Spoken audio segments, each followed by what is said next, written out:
To stand up on this one, bro.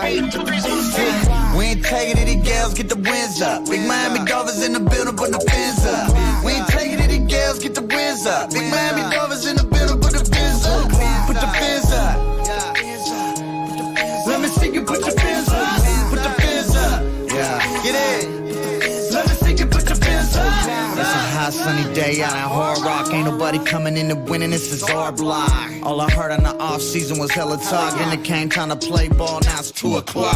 We ain't scared of anyone. We knock opponents down. All of a sudden Miami the hottest show in town, and everybody wanna be like us. Well, Tyreek got it, leaving everyone in the dust. Yeah, they don't wanna be believers. They thinking that we some phony, so we had to go and hit them with 70 on them ponies. 2 times undefeated. That's a game plan. If you ain't stand behind a quarterback, you ain't a fan. We got the deep pass run game trifecta. And to a man now to break a franchise record. Some Super Bowl bound. They gon' see the way for real. Some on sniper on that. They got confirmed kill.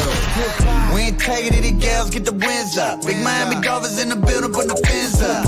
We ain't taking it. These gals get the wins up. Big Miami Dolphins in the building, put the pins up. Put the pins up. Let me see you put your pins up. Put the pins up. Get it. Let me see you put your pins up.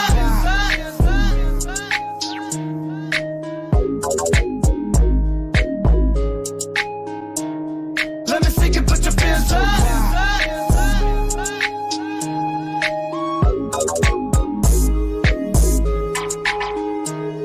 Let me see you put your pins up. What's up? Before we begin the Miami Dolphins broadcast, we must take a moment, not a moment of silence, a moment of gratitude and exultation.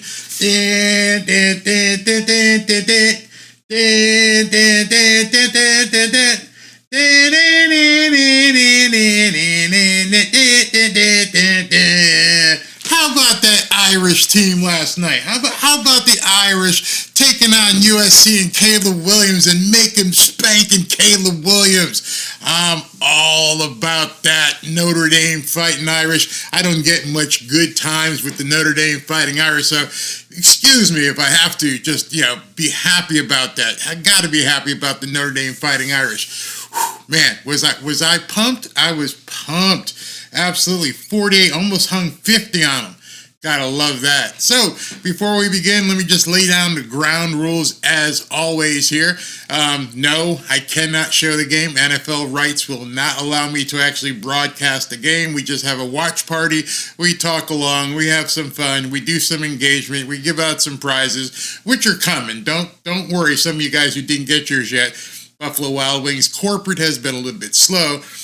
And in addition to everything else we do, we just have some fun. Just talk about the games, talk about what we see, talk about Notre Dame, talk about Colorado and Deion Sanders.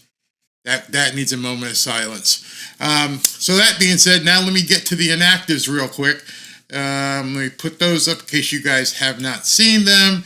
This is the inactive list for today and who will not be playing. Actually, Skylar Thompson possibly will be playing. Hopefully we don't see him, but that's that fake inactive. I don't know why they just don't let him be on there.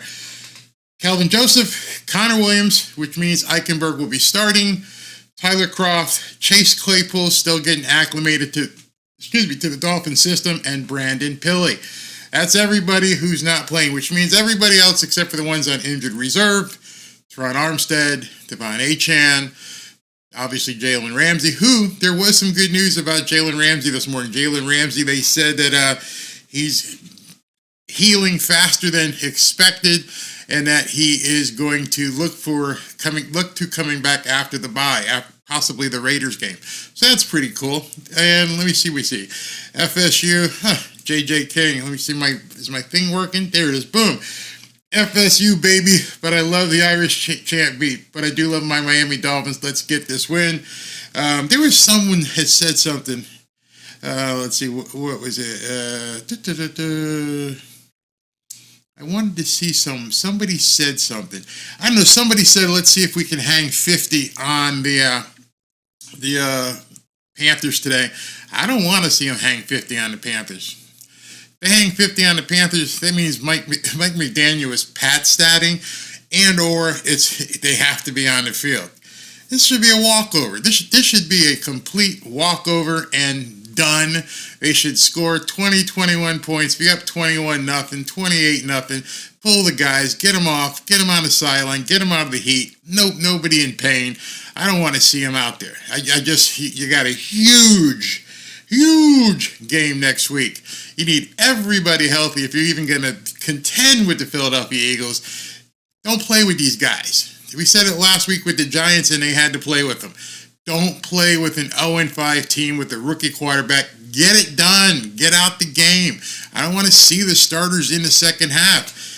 I don't want Mike McDaniel getting cute and doing this. This is a team where you should come out of the tunnel. As I said in my video, come out the tunnel like Mike Tyson in a fight. Mike Tyson walked into the ring, didn't even wear a robe, point to the guy I got to beat, and let's just call it a day, and then get out the way so I can beat him up. So I don't want to see a whole lot of stuff here. I just want to see some dominance. I want to see Chris Brooks. I want to see the running game, Raheem, Salvin Ahmed, all of them. Just pound the ball, beat these guys into submission, make them wave the white flag. You don't need to go score 40, 50 points. Otherwise, there's something wrong. Absolutely. GTO Dave says you got to watch the turnovers and penalties. Sure. Let's see. Of course they pay Tua. They pay him every Friday by direct deposit. I don't know what that was about, but yeah. We still got to win. It's an NFL game. Absolutely. Will Brooks play today? J.J. King says I almost sure we'll see Brooks today. There's one of the three backs in the room. Salvin Ahmed, Chris Brooks, and then of course Raheem Mostert. Would have loved to see if the Dolphins have acquired Waller from the Saints. Yeah, I know they need a tight end. People have been talking smack about Rob Gronkowski coming to the Dolphins. That ain't happening. Let me go back deeper. Yeah, this is a big one. Defense has got to come out strong. No interceptions, no fumbles, no stupid penalties. No one get injured. Perfect Tua win and out. Just be done with it. I know fans like points. I saw people talking all over Twitter /X. Hey, the Dolphins are going to hang 1,000 points, 90 points. Dude, if you think they're going to score those kind of points the week before the Philadelphia Eagles game, then there's something wrong. This team should just take care of business and get out. I understand fans like to see all kinds of scoring and everything else, but come out the gate. I mean, they don't have anybody. I don't know if you saw their injury list. They don't have anybody playing. Tyreek may get. I wouldn't be surprised if Mike McDaniel comes out the tunnel and throws a 60-yard bomb to Tyreek to start, because these guys are like second and third stringers in their defensive secondary.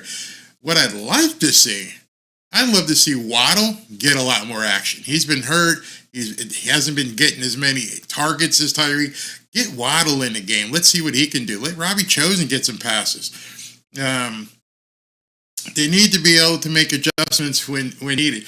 I don't think there's many adjustments to do. You are physically and talent-wise superior over a rebuilding Carolina Panthers team. You are just heads and tails above them. Now, if anything I learned from watching the Colorado football game, I know that's college, this is pro, is they were up 29-0, took their foot off the gas, and boom, got spanked. So at the same time, these are professional players. You should know and have confidence in your second level and third level guys at this point. If you're up 21-0, 28-0 at the half, and Mike White can't guide the ship for 30 minutes for 2 quarters, you got a bigger problem than you think. And I'm gonna go out on the limb right here.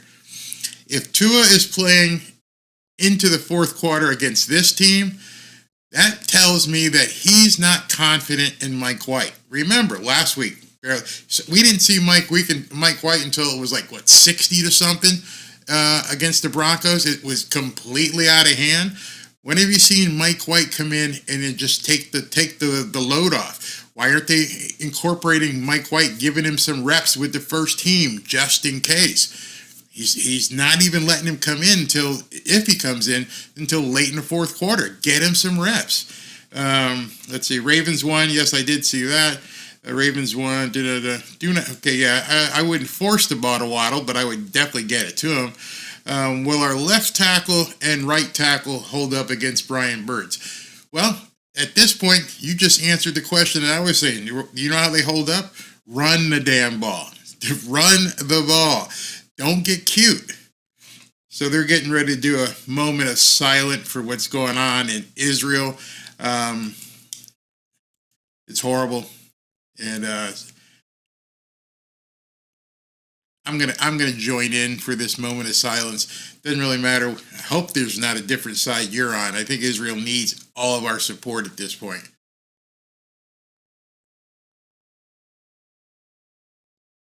Well, that was nice. All right, so somebody asked, is Claypool playing? Nope, he's on the inactives. Again, here's the inactive list for some of you guys that have come in late.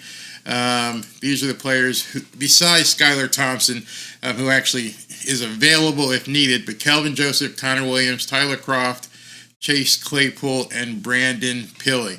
They got a young kid singing the national anthem. He's slaying it out here, too. Wow, what a voice on this kid. Very nice, very nice. He's banging it out. What's this here? Tannehill got $100,000. Yeah, Tyreek Hill got $100,000 penalty for. It wasn't for giving him his ball to mom. He gave it to him because of his socks. I'm enjoying this kid sing, man. I don't know if you guys sing that. I don't know. Just seeing kids belt out the national anthem really gets me going, man. You go, boy. I don't know if you guys are seeing this. This kid is belting this song.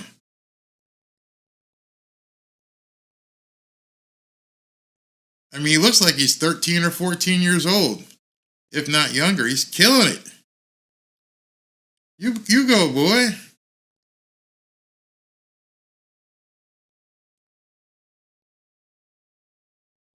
Let's see if he hits this note.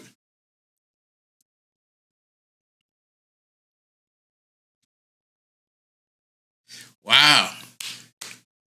Good job, kid. Good job. 13 years old. D. Letty says this kid is 13 years old. If you guys were seeing that, you got a treat. Young man just went out there and killed it. I'm sure it's going to be all over Twitter. What? Nice job, dude. Nice job. I feel inspired now. Absolutely. Just go out there. Wasn't today also the guys? I'm surprised they didn't show it. Weren't they honoring Zach Thomas today? Wasn't there a big parade and hoopla about Zach Thomas and putting him up on the ring? I thought that was going to be broadcast. Yeah, he hit all those notes. Very, very nice. Chris Brook is playing. He is going to be active. Claypool, again, isn't ready.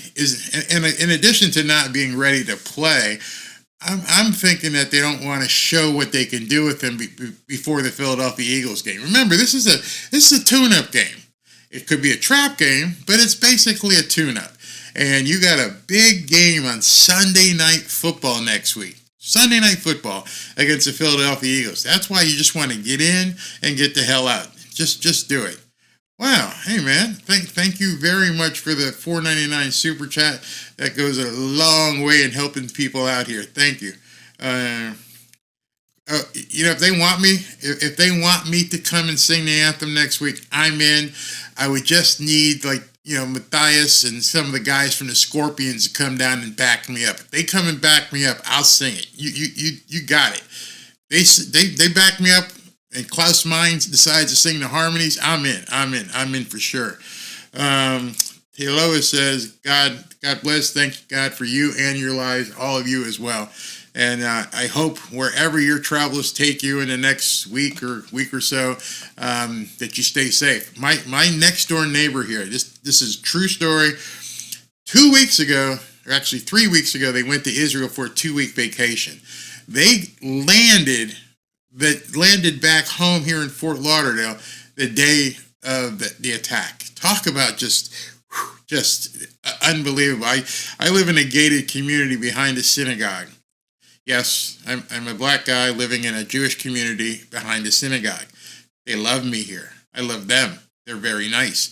And the other day I came home, and as I was coming through the gate, I thought the president had arrived. I thought the president had come to our neighborhood. There were cops everywhere. There were cops on the side of the road. There were cops in front of the synagogue. There were cops behind the synagogue. There were guys in tactical gear everywhere. And I'm like, whoa, I feel good. I mean, I go to sleep with real easy every single night. That night and every night since, I'm like, honey, whatever you want to do, let's do it, because we're completely safe here. All right, guys, let's go, Finns. You're absolutely right. What's the wife cooking tonight? I can tell you early. It's only 1:03, but I can tell you early what she's got going on. She went to Costco and got a giant pork butt. She cut that pork butt in half, and she's doing one tonight and then another probably at the end of the week. Her family's coming in. She's been cooking it all day. So we're having Boston butt, homemade coleslaw, and homemade cornbread tonight. I'm all in. I'm all in. All right, guys, let me get the scoreboard up. We're just about to start.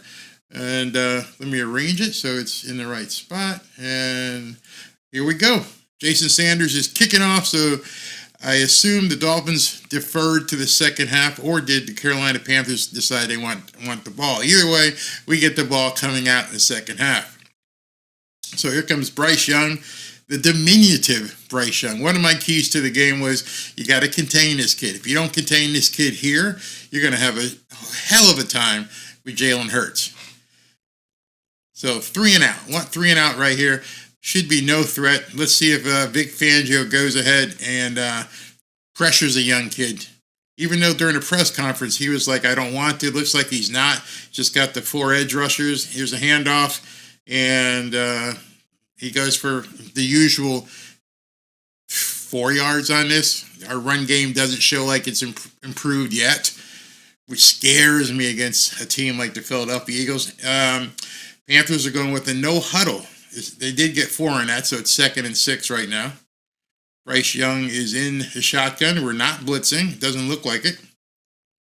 And just got the up guys. No pressure whatsoever. Then you get the pressure. Who is that? Is that Alec Van Ginkel? Oh, no, that's Bradley Chubb earning some cash. Bradley Chubb with a sack. Nice. I'm going to call that on Bryce Young. He should have got rid of the ball. You had time to throw it. But, well, Bradley Chubb, you just abused that left tackle. Completely abused that left tackle.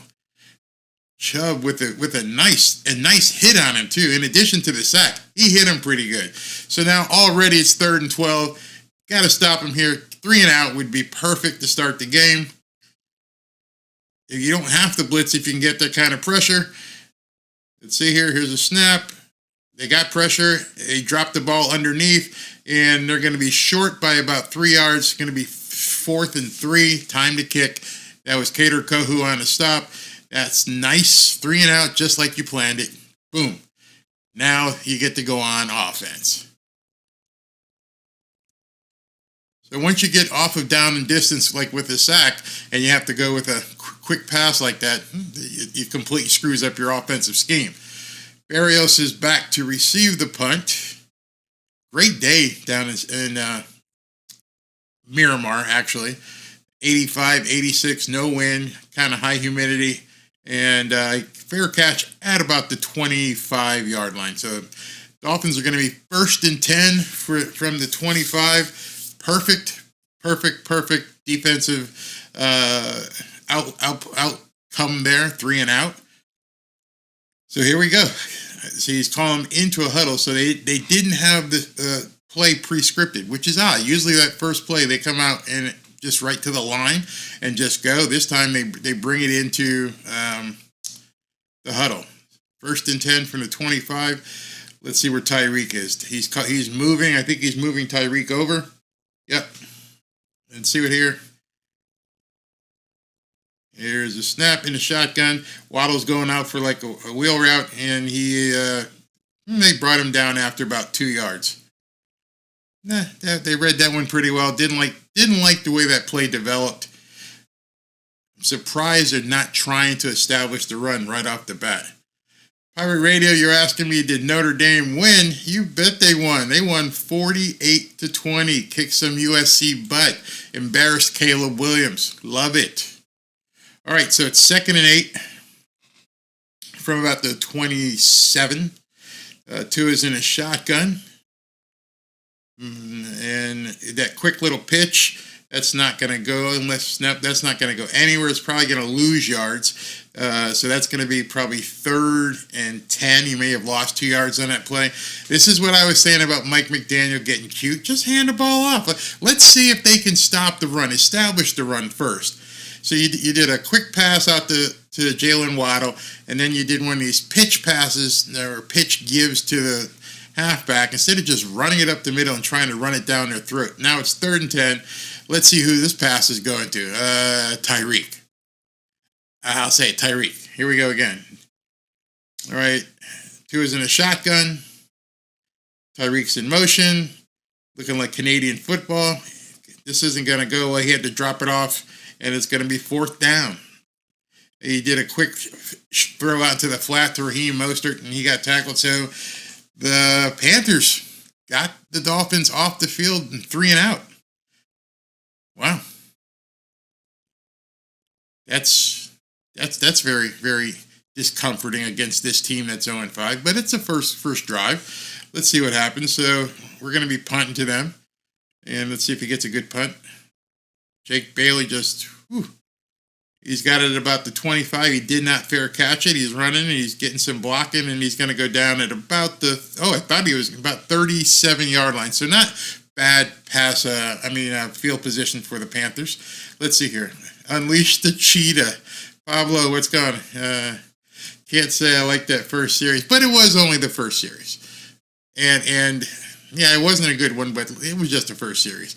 You guys are quick. Wow, damn it. A bit, what's this one say? Where is it? Click here. A bit disappointing. Yeah, it was because we had such high expectations. But okay, so let the game run. Let the game run. Wow, you guys are quick. Tommy Myers says not good. Helomec asked me a question. Why do I get ads during your live stream? Because unlike a lot of other guys, I don't beg for money. I don't say, hey, hit the super chat and give me, and the first person that gives me a super chat, I don't do all that shit. So I run my live stream with YouTube just like it's a broadcast and ask them, hey, listen, you guys go ahead and insert the commercials when you feel necessary, and then I can just keep doing this. I don't have to worry about trying to push you guys into giving up super chats. I just don't believe in it. I would rather have the ads than get on here and pontificate about, hey, it's important to hit the button and give me a super chat. I don't do that. In fact, come on, show some love and click that like button. Pablo, what you're saying, you want to see Wilson and Burrows today? Okay. Let's go D. But we're on offense. Bryce Young is the same height as Doug Flutie.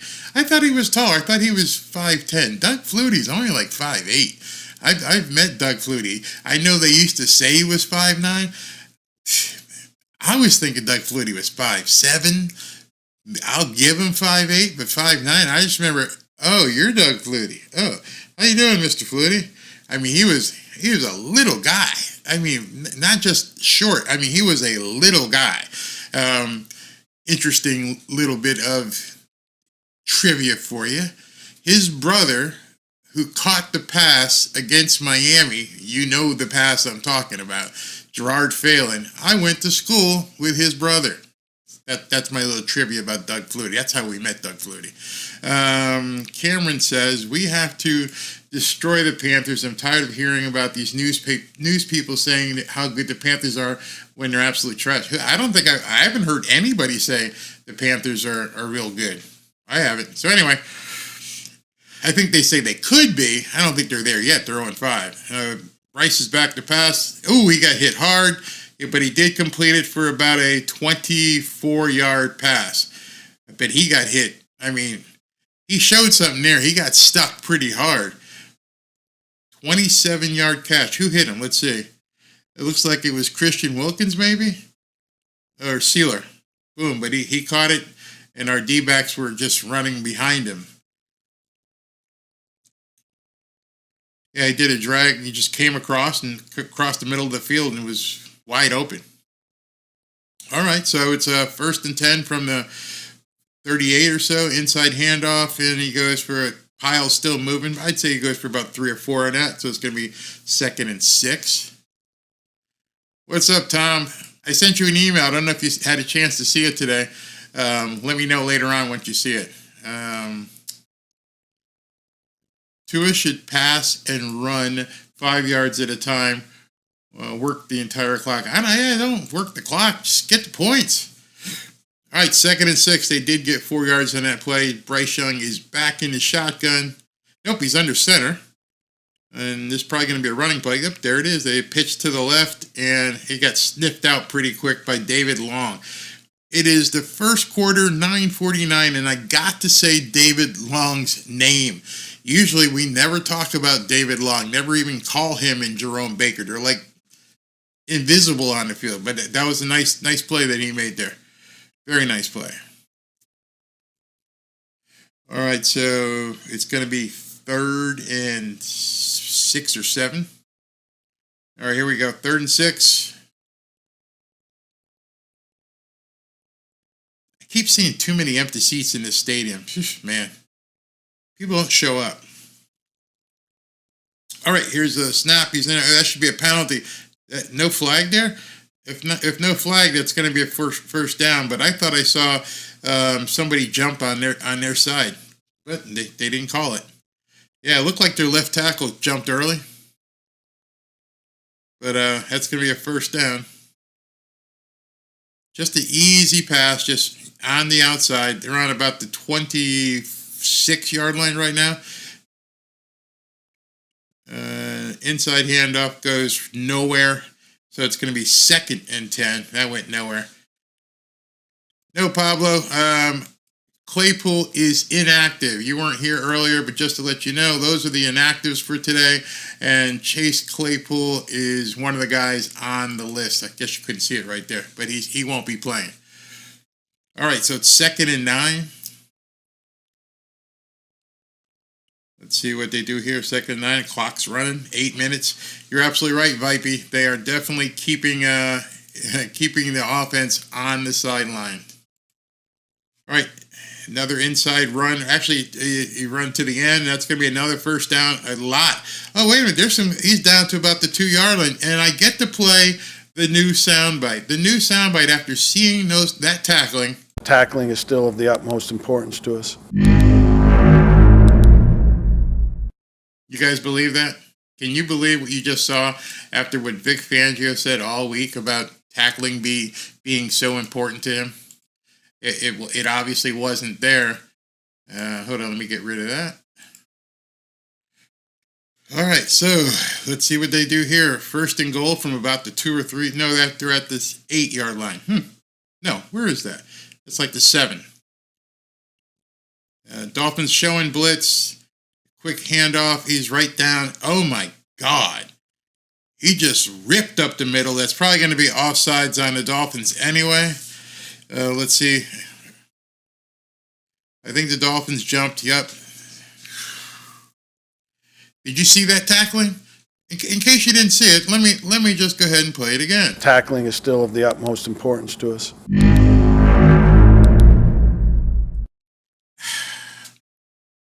He said that, and when he said it, I put it in my video, and I said it's going to be a soundbite.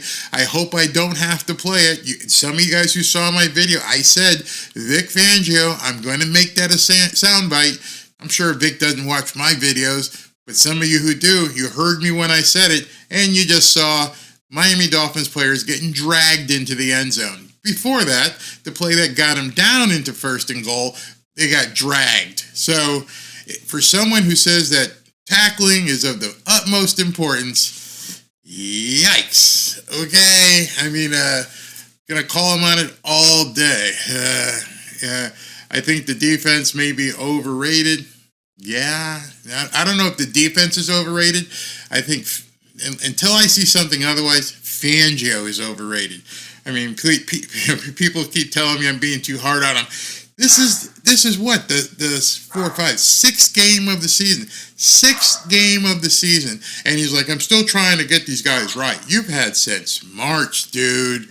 I understand you lost Jalen Ramsey. I understand that. But you've had since March. Man. Fangio boy. Yeah, exactly. Oh, okay, you're right. Kaka, you're Woosa. You're right. But this shouldn't be happening with the Panthers. Here we go again. Yeah, but Chubb got a sack. You're absolutely right. Chubb got his sack earlier. Oh no, Chris, you're absolutely right. You play like this next week, it's over. It's completely over. Mike Southern says, Josh Boyer looks like a defensive guru compared to this, doesn't he? I'm not watching next week's butt whooping. Yeah, it's funny. I think the Eagles play tonight, and I think they're playing the Jets or the Giants. I forget who, but Jets, because what's his name? Sauce Gardner isn't playing. A couple guys aren't playing. Just watch that game tonight. Just watch the Eagles game tonight.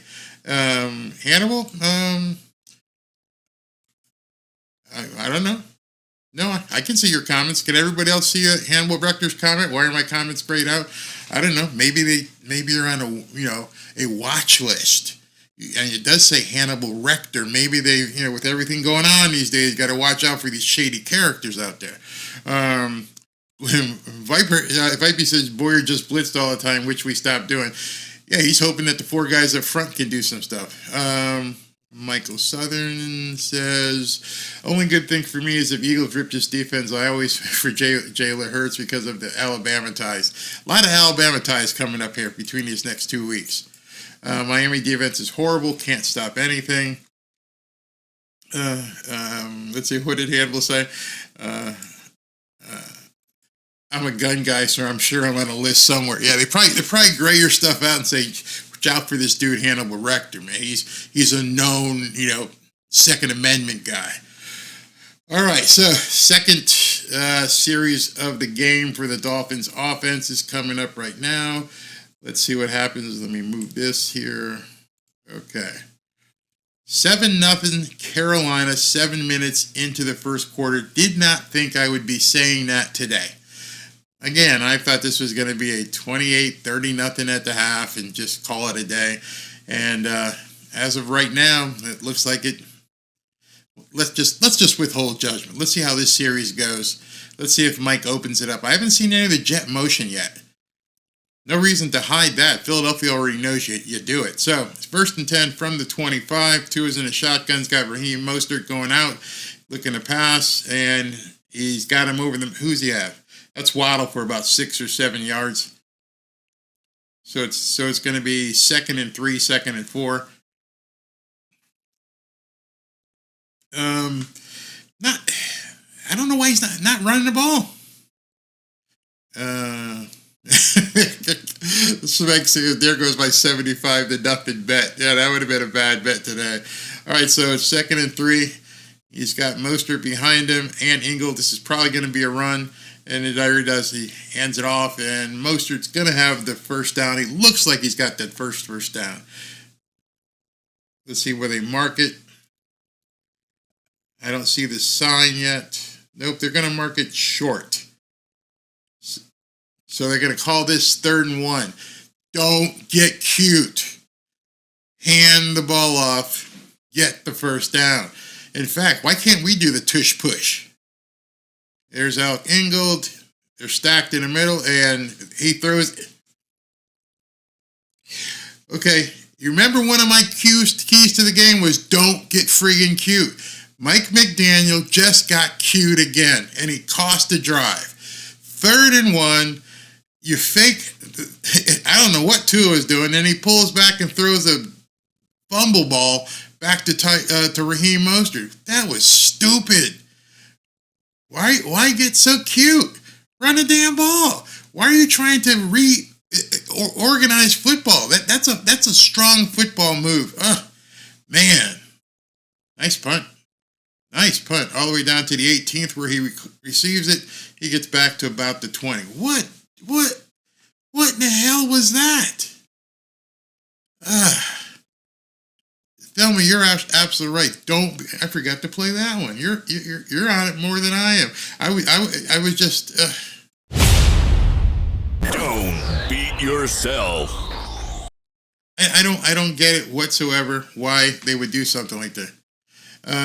Raymond Torres says, I think the rest of the NFL is catching up with Miami.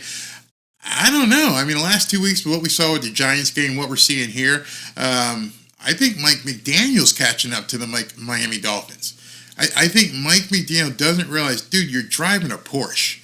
You don't have to come off of every red light at 90 miles an hour. You know that what you got under the hood. You've got a Porsche. You don't have to speed every single time. You can just drive the road. Take it. Where the F is Brooks, Mike Daniels being a douchebag. Frank Urtani says, 7-0 Panthers, what is going on? I just got on. Is this true? It's true. We've had two drives for the Miami Dolphins. First drive, was nothing, and they had to punt, 3 and out. Second drive, I guess that was 3 and out. They had 3rd and 1. He had Alec Ingold and Raheem Mostert behind Tua, and he decides to throw some funky pass out into the flat that was over Raheem Mostert's head and just turned into a fumble. Raphael, I mean, he ain't going to listen to me. He gets the big bucks, but he's being way too cute. And it was funny, when I did the video this past week, and I said, don't be cute, some people asked me some questions. What do you mean by don't be cute? You just saw it. You just saw it, because what you also told everybody was it's 3rd and 1, and you got a big fullback that you just extended his contract. You got Raheem Mostert. You got a big offensive line, and you don't feel comfortable going for 1 yard. You got to establish something. You just can't start doing this crazy stuff. McDaniel play calling sucks. I don't know why he did that. I can't tell you. Do I think McDaniel's a little overrated? No, I think he's created a great offense. I think sometimes he just tries to get too cute, not realizing, like I said, you got the Porsche, you're driving it, do something. Too much Coach Kumbaya, Captain Big says in the locker room. Need more boss mode in there. Yeah. I can tell you that Alec Ingold was probably like, give me the damn ball. I mean, just give me the ball. All right, so here we go. More than halfway through the first quarter. Carolina has 70 offensive yards. Miami has 15. All right, 1st and 10. He's under center. He, meaning Bryce Young, puts man in motion. Play action pass. Guy's wide open. Oh, who hurdles one guy? Look at the tackling. Are you loving this tackling by the Miami Dolphins? You have to be loving the tackling. Vic Fangio said it. Tackling is still of the utmost importance to us.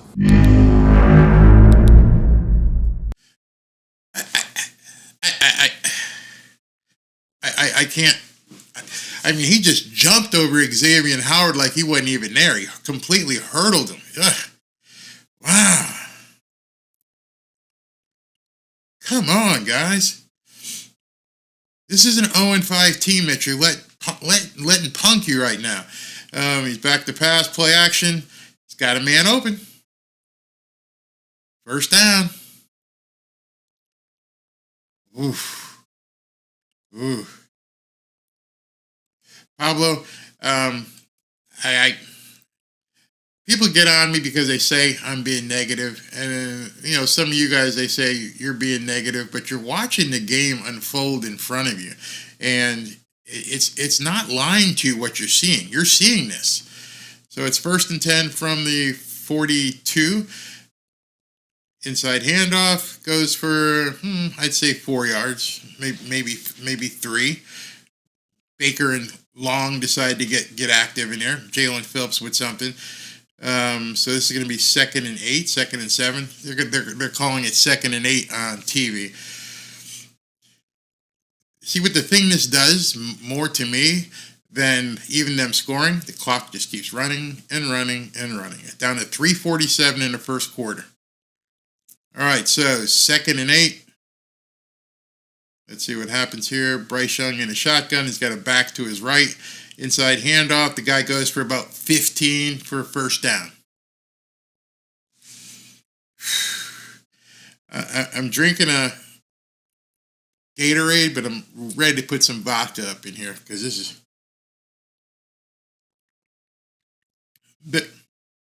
As you're watching this game and you see what the Carolina Panthers offensive line is doing to the Miami Dolphins offensive line, be afraid next week. That's all I'm going to say. Be afraid. Next week, you face the number one offensive line in the league. They're at the 31. Let's see here. Inside. Oh, look, they like to run. They just keep running the damn ball.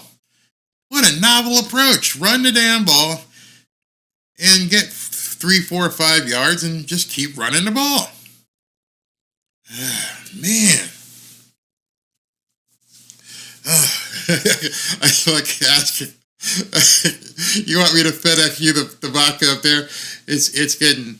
I don't think it's going to be an ass kick. I'm still trying to temper everything. One of the things I keep looking at is the clock.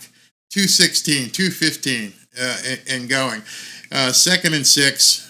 Bryce Young is in the shotgun. He's got 2 guys up to the top of the field.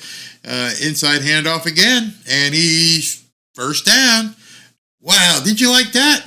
Hold on, I'm going to wear this button now because it's just so much fun. Tackling is still of the utmost importance to us. Our guys can't tackle shit. I'm sure it's taken 5 guys to bring people down. This is nuts. All right, and inside handoff again, and they're just pushing the pile, No, Pablo, they can't tackle. They just cannot tackle it. And again, I said that's not just a thing with the Dolphins. That's an NFL issue all the way around because of basically how the league is. Nobody likes to hit during the week. These guys get paid so much money. No one wants to risk it. All right, so let's see where we are now. They're at the 19-yard line. 2nd and 5. He's under center. And hands it off again. Just runs like 4 yards, just making guys miss on tackle. So it's 3rd and 2, 3rd and 3. Yeah, Raphael, I did see that false start. That's that thing they're letting tackles do now. They're letting these guys get off a little bit easy. All right, 3rd and 3 from looks like about the 13-yard line. Notice Bryce Young hasn't had to run yet. So he's changing the play. They may have to call a timeout here. There's a flag. Let's see. It's probably going to be on Panthers.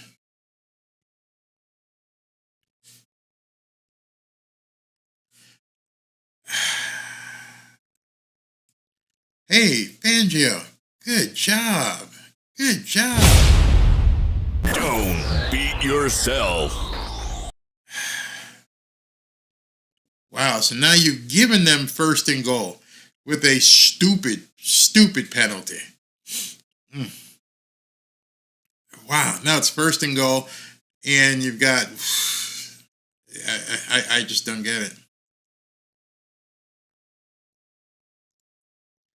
Bryce Young is changing the play at the line of scrimmage. He still has 2. Get it off. He got it off. Ooh, almost a nice catch.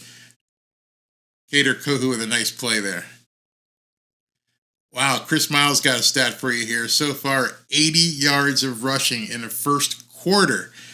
First quarter for Carolina. 80 yards of rushing. Yeah, I thought I'd see that. Not. All right, 2nd and goal. As you can see on the screen here, I'm a little bit behind, but the scoreboard has already changed. So let's see what the play was. Man in motion. There's a snap. Bryce Young has time. Oh, wide open.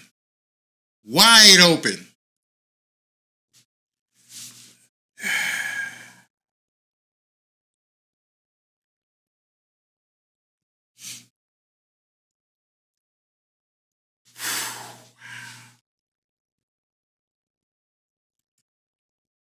Guys on television said this is the biggest lead that Carolina has had this season. Wide open. This defense looks like they have no idea what they're doing. Pablo, you're absolutely right. Embarrassing. John Spears says they're kicking our butt. Jay, I can't put your comment up, but I absolutely agree. It's obvious they thought they were going to have a walk in the park today. Not prepared, not mentally ready. That's on coaching. That's 100% on coaching. Remember, they wouldn't have had this drive. Just want to bring you back before this drive started. This drive started because Mike McDaniel on 3rd and 1 with Alec Ingold and Raheem Mostert in the backfield on 3rd and 1, instead of trying to run it for a first down, tried a cutesy play that Tua threw well over Raheem Mostert's head for a backward fumble, and that's what started this drive. Wow. What's wrong with them? Same old. They always make bad teams look good. I mean, at this point, the Dolphins have run 6 plays. The first quarter is just about over, so it will be over once the kick happens, unless it goes out of the end zone. But so the Dolphins will have run 6 plays in this first quarter, unless it's a touchback. Let's see here. It's a touchback. So they're gonna have one more play. They're gonna have 7 plays in the entire first quarter. Time of possession owned by Carolina. So unless Mike McDaniel changes things up and decides he really actually wants to do a drive and run the ball, I'm not liking what I'm seeing.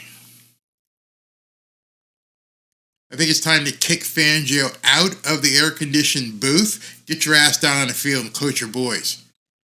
All right, Tua's in a shotgun. Let's see who's in motion. It's Tyreek in motion. No jet motion. Now jet motion. He got going. Tua's back to pass. He's got Tyreek deep. He looks. Yep, he's got him. All right, that was a nice play. Very nice play just to end the quarter. That's another Miami Dolphins. What an awful first quarter, but at least they finished the quarter the way they're supposed to. They ran the jet motion. It seems like that play is going to work almost any time they want to. Tyreek was wide open, and maybe he just didn't want to show the Eagles anything more on film, but obviously he realizes, I don't have a choice. This is the offense these guys know how to run.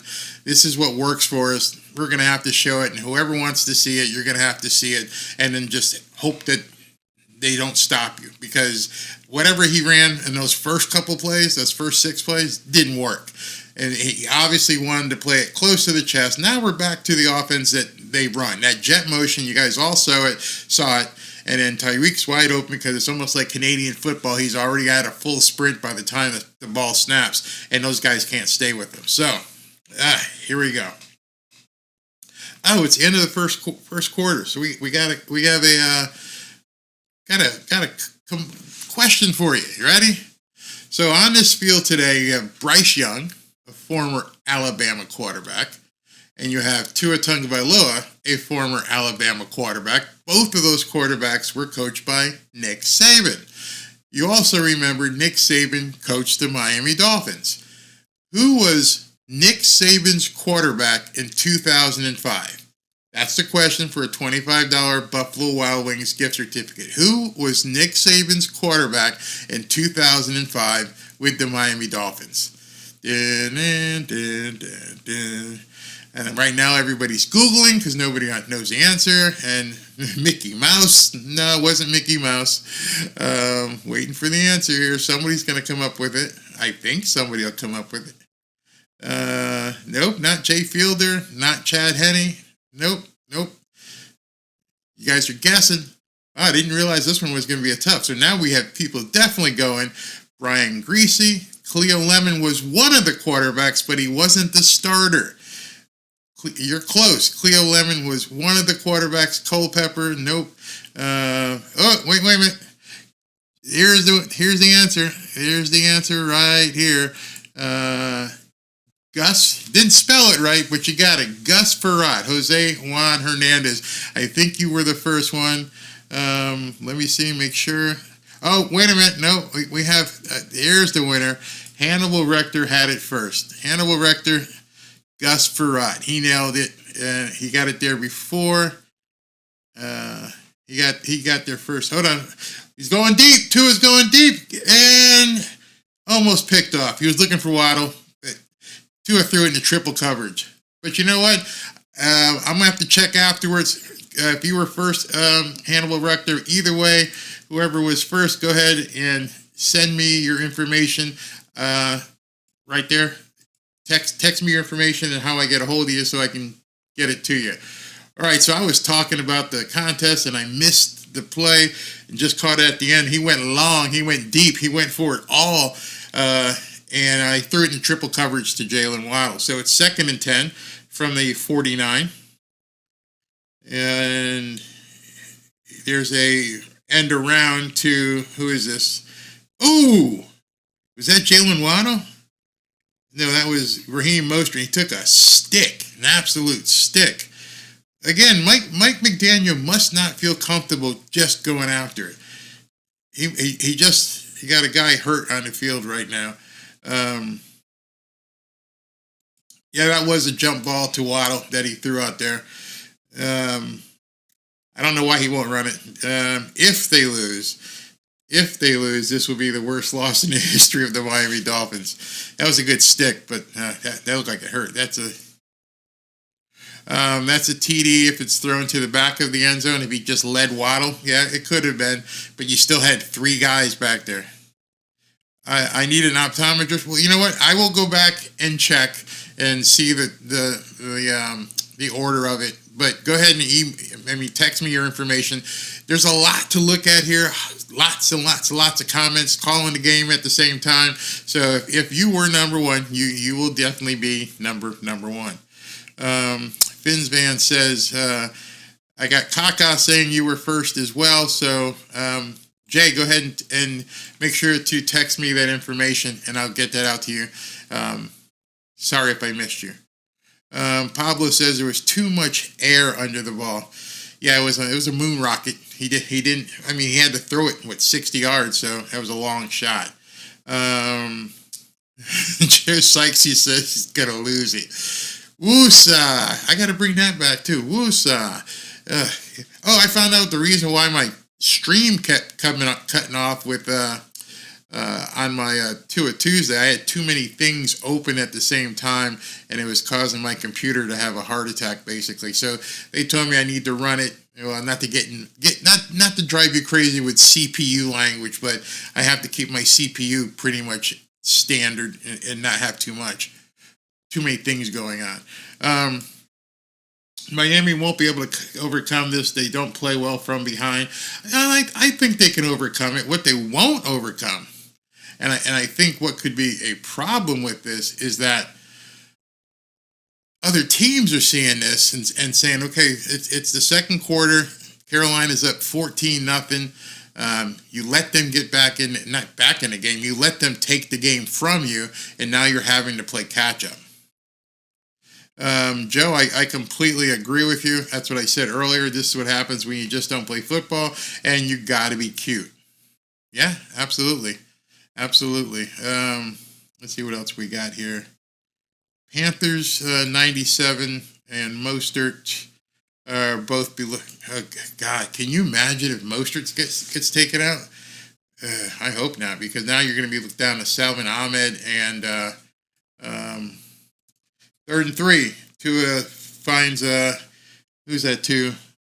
Barrios for a first down. Very nice. That's another Miami Dolphins. Okay, so the Dolphins are driving. 1st and 10 there. Nice pass to Barrios. Took what the defense gave him.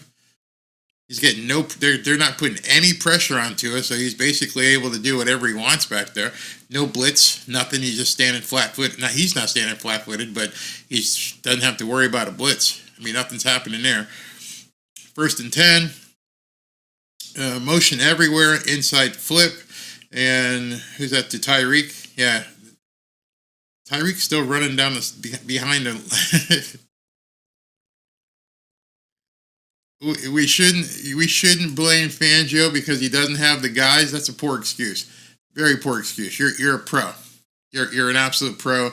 You're a coach. If you don't have the guys, you shouldn't take the job. If you thought you couldn't get a defense going, maybe you shouldn't have taken the job. All right, 1st and 10.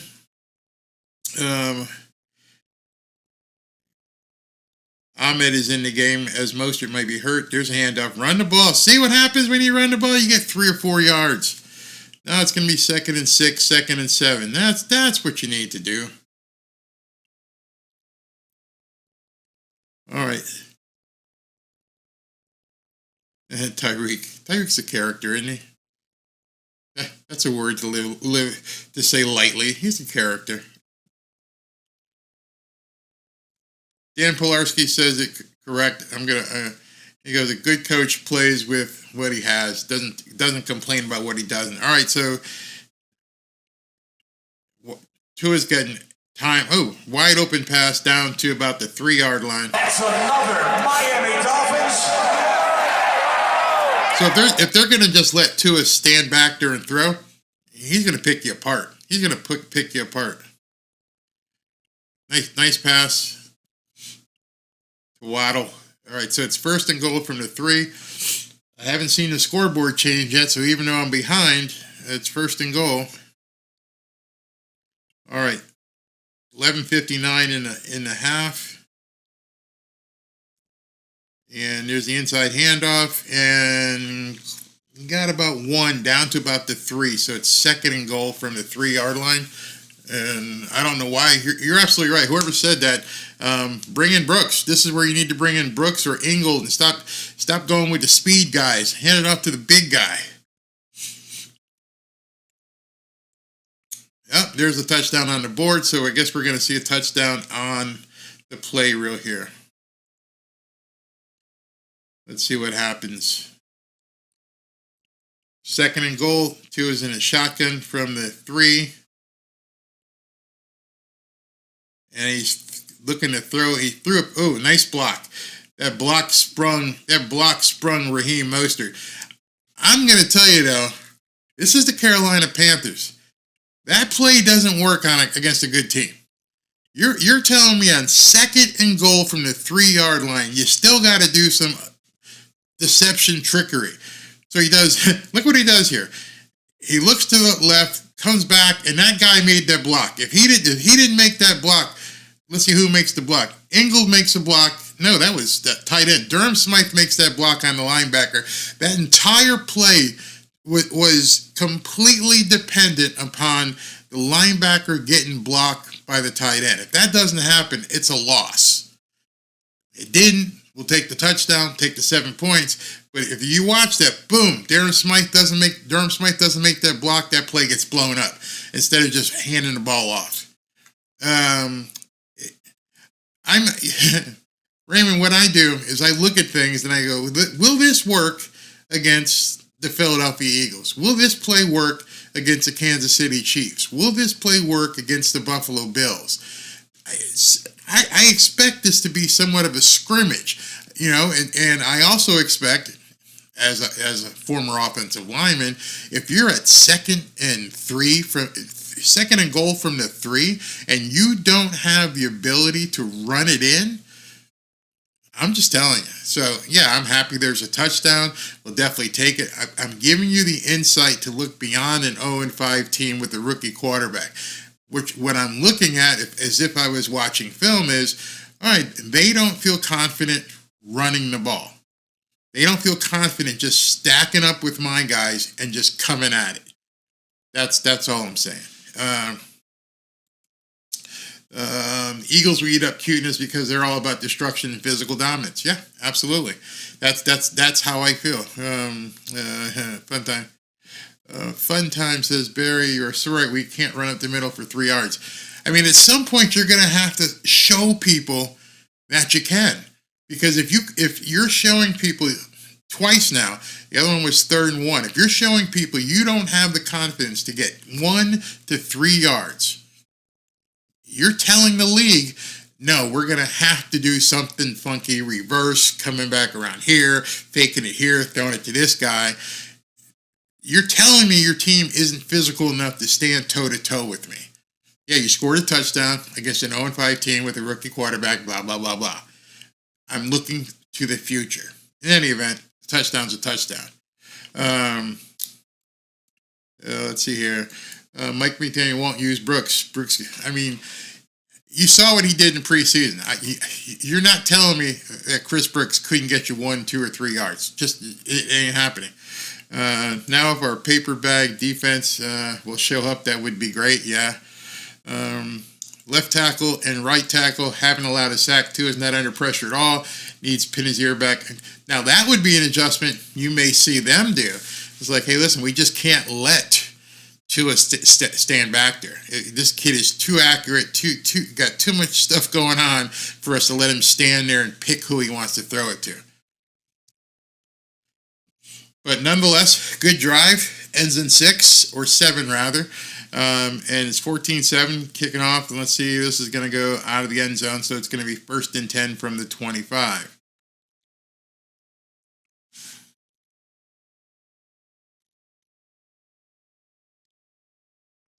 So, didn't think this would be the type of game we would have going into the middle of the second quarter, but it is nonetheless.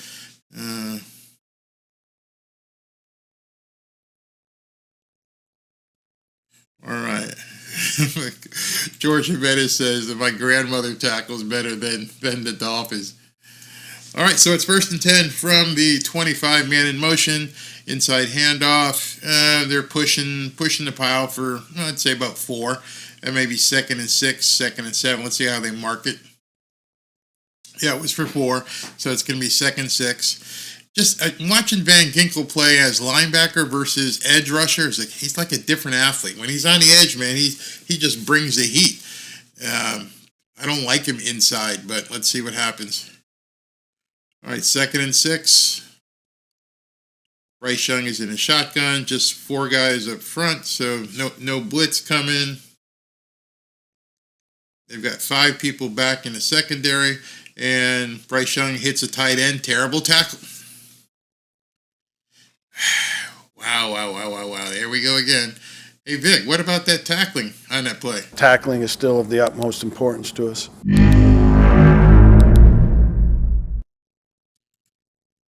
It's just awful. They're making Adam Thielen look like an all-pro out here. 1st and 10.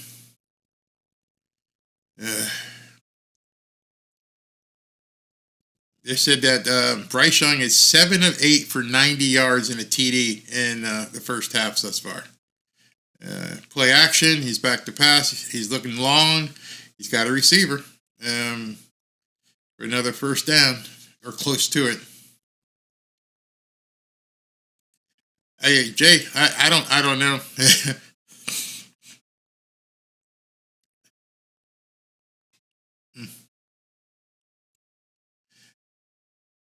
He's gonna have to. They're talking about on TV how he doesn't blitz. This ain't gonna work against Philadelphia.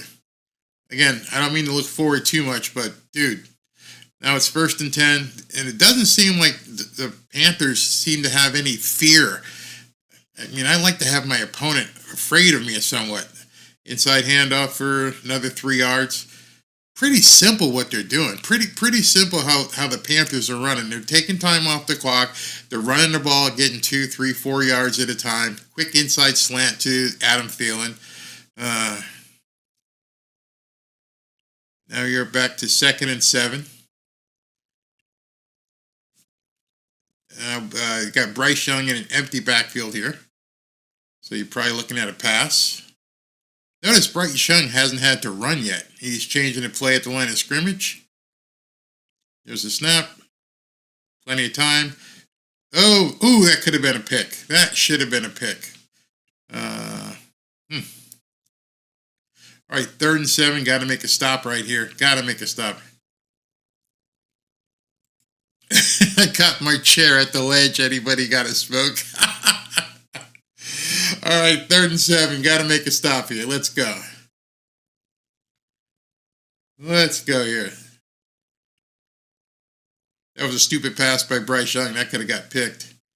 All right, so he's in an empty backfield. Nope, he's got a halfback next to him to the right side. Taking a lot of time. Changing the play with 4 seconds left on the play clock. 2 seconds. 1. There's the snap. And he's throwing it deep. He had a guy. He missed him. All right, so he got off the field. Going to get off the field. Nice. Yeah, yeah, you saw that, man. Eli Apple was beat like a dog again. Bad. I don't know if it was a bad throw or he just overthrew him. Let's see where he had Chubb coming in his face, but he had him beat bad. Eli Apple just got wasted. Yeah, he was wide open. That wasn't because of the defense. That was because bad throw. All right, so Dolphins are going to get the ball back. Half a quarter left. Let's go ahead and make it happen, man. Just tie it up. Oh, it's a fake. Oh, my God. It's a fake. It's a fake. And they got the first down. No, they're going to have to.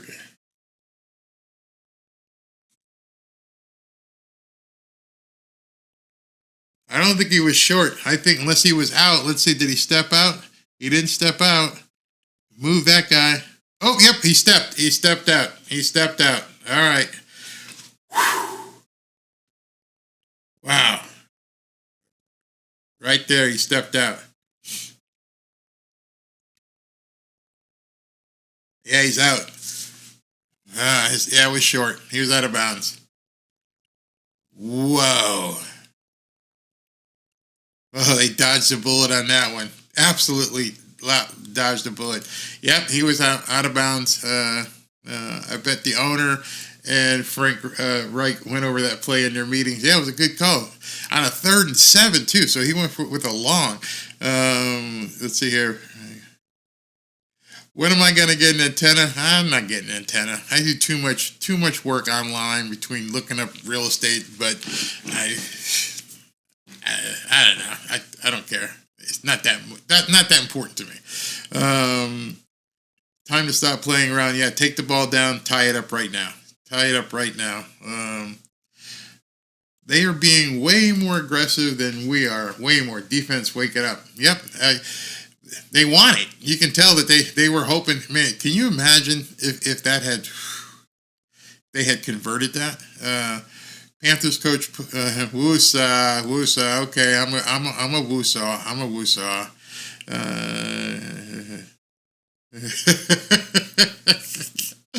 Oh God, that's too funny. I don't need the gift certificate from Buffalo Wild Wings. Just let me call you if I need a prayer. Sure, how you doing, buddy?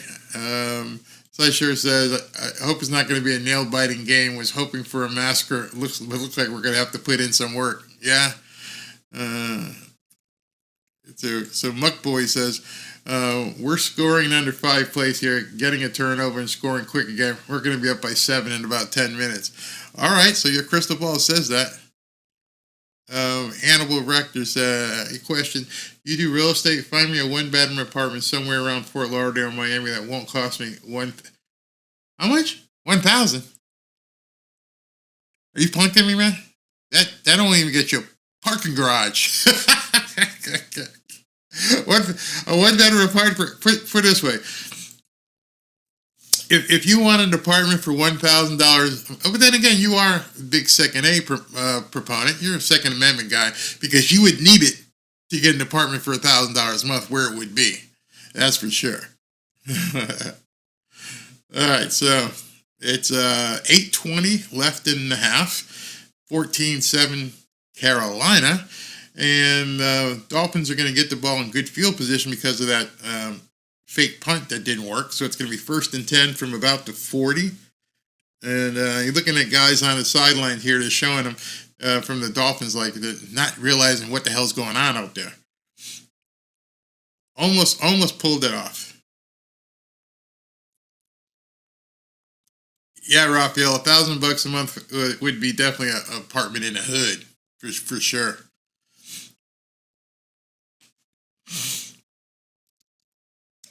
Prices down here for a place where you'd want to live, assuming you want to live in a nice place. Yeah, you're gonna pay $1,500 or so for a 1-bedroom. All right, so let's see what happens here.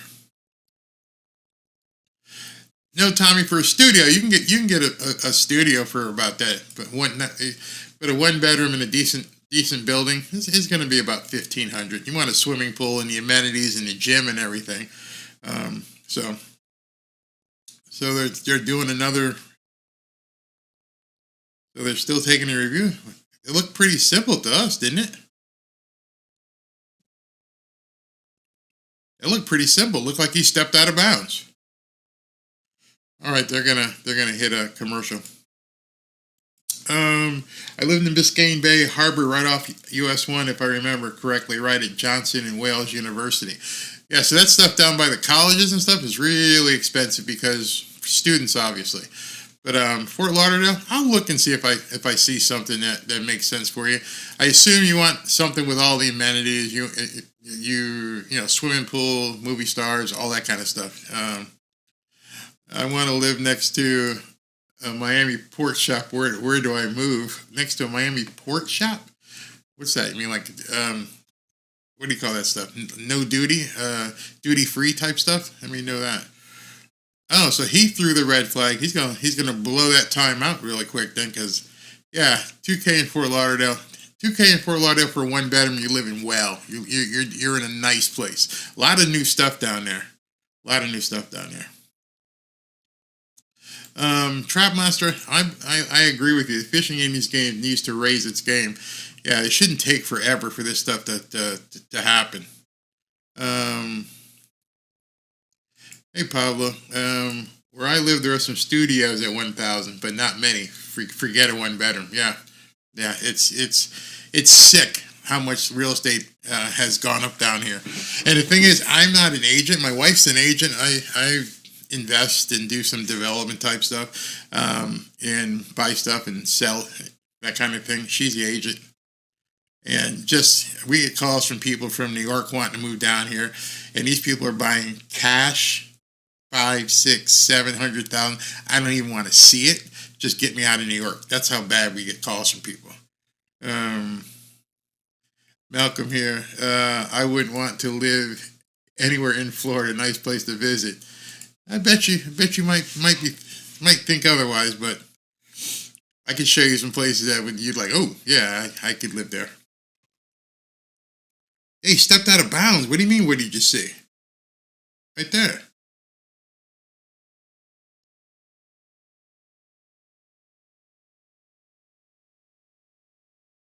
Yeah, I mean, how why was that even reviewable? I mean.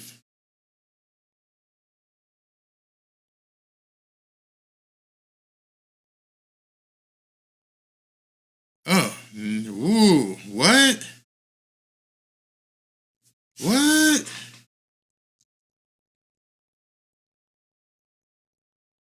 They're going to remeasure this after respotting the ball? Ooh, he's short by about that much. All right. Wait a minute, Frank Reich and these guys are arguing the spot here. I don't know what's going on.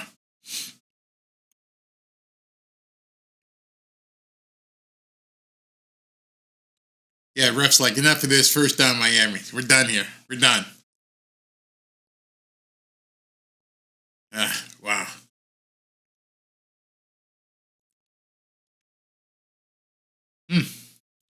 So the holdup was Frank Reich and his guys were saying that the spot wasn't correct, and then they got the spot, but then they said the chain wasn't correct. So, bottom line, Miami's ball. 1st and 10 from the 42. So we're back to football instead of officiating. There's a pitch out to the left. Boom, Mostert's still on his feet and running. He may take this one the distance. I don't know if this guy's going to catch him. He knocks him out at about the 25. Great run, all Mostert. That's what you need to do, Mike McDaniel. That's another Miami Dolphins. A-Chain, Mostert, doesn't matter who you stick back there. They're both burners. You give them the room, they're going to take off. Mostert's even a little bit bigger than A-Chain, but, you know, you got so much speed. Just use it. Just use it, man.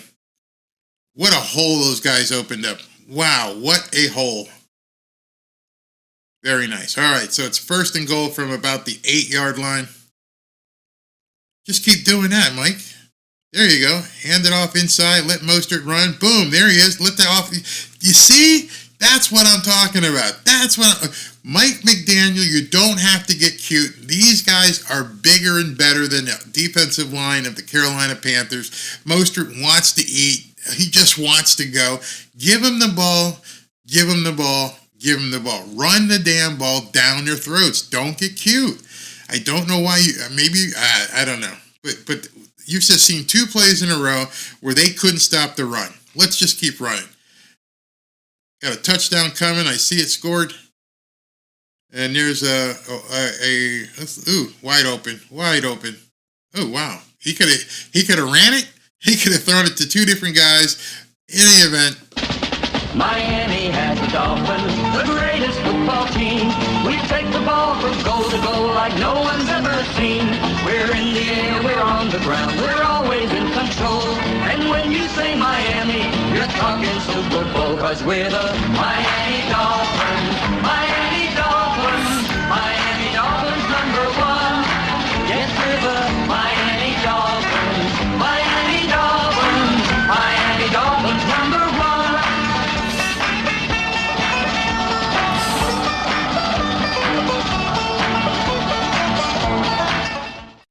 he had a couple guys open on that play, and if he wanted to, he probably could have ran that in himself. It was just, everybody was open. Everybody gets some on that play. All right. Let's see. First 14 plays for 14 points. Wake-up call. Take everyone seriously. Mac Jones incoming, very angry with nothing to lose. Yeah, I saw that Stephen Ross up there doing a waddle as well. Yeah, yep, might be Tua with the rollout. Very nice. Raphael, what are you saying? Oh, not sure about. Yeah, a lot of people take dogs down here. No big deal with that. Let's see.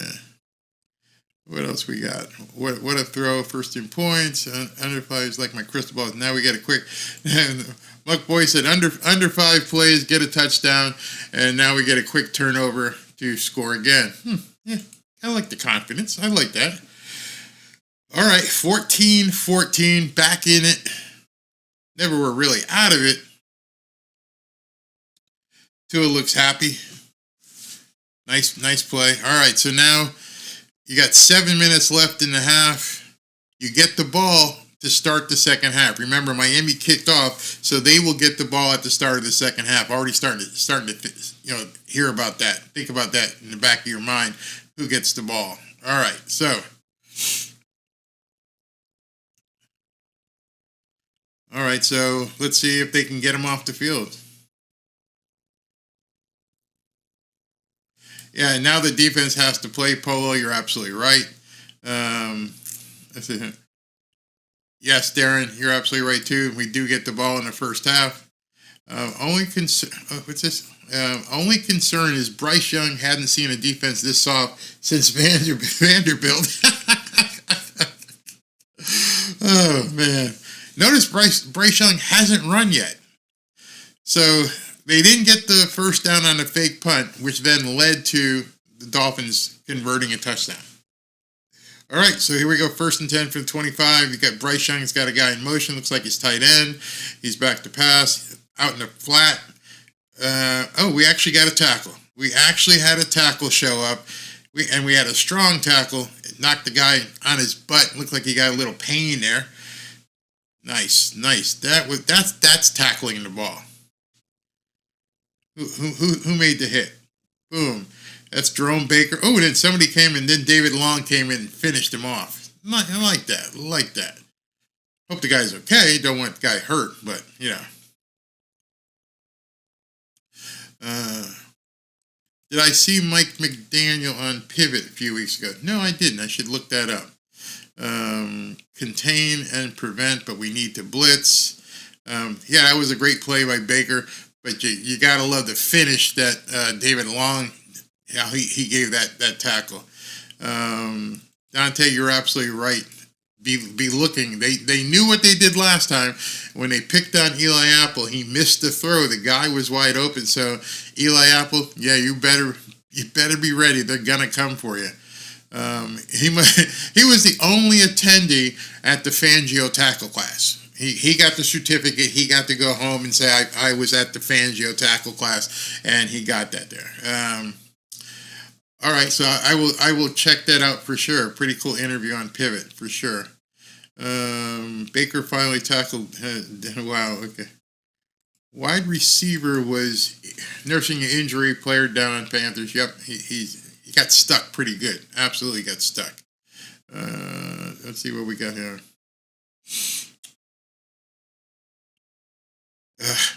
They're showing 60 minutes. I can't take this crap anymore. After everything that's going on in the world, I'm not going to get political except for this one statement. Our president said, yeah, there's no reason for you to have a gun with 100 rounds. Hannibal Rector, tell him. You need to tell him, yeah, obviously there's a need for us to have 100 rounds. Absolutely. I am missing, I am missing Hannibal for Tua haters. I didn't want to give up on Ron. I just want to see everyone tell me how wrong I am. Okay. Let's see here. What we got? I'm missing Hannibal. Cam Smith. I don't know why they're not playing Cam Smith. He says he's not ready. He says he's knocking on the door, but he's got to keep showing himself. Why the hell did you draft him? Why did you draft Cam Smith in the second round with all the other players available if you didn't think he could play? So they're still, I guess this guy's still on the field. Okay, they're ready to go finally.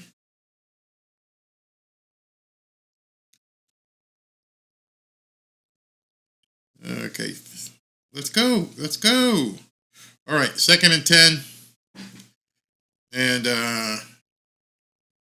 Bryce Young is in a shotgun. Let's see what they do. He's changing the play, or at least he changed the alignment on the play.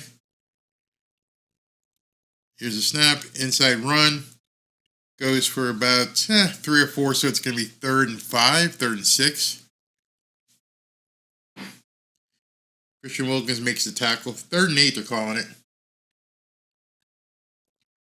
3rd and 8.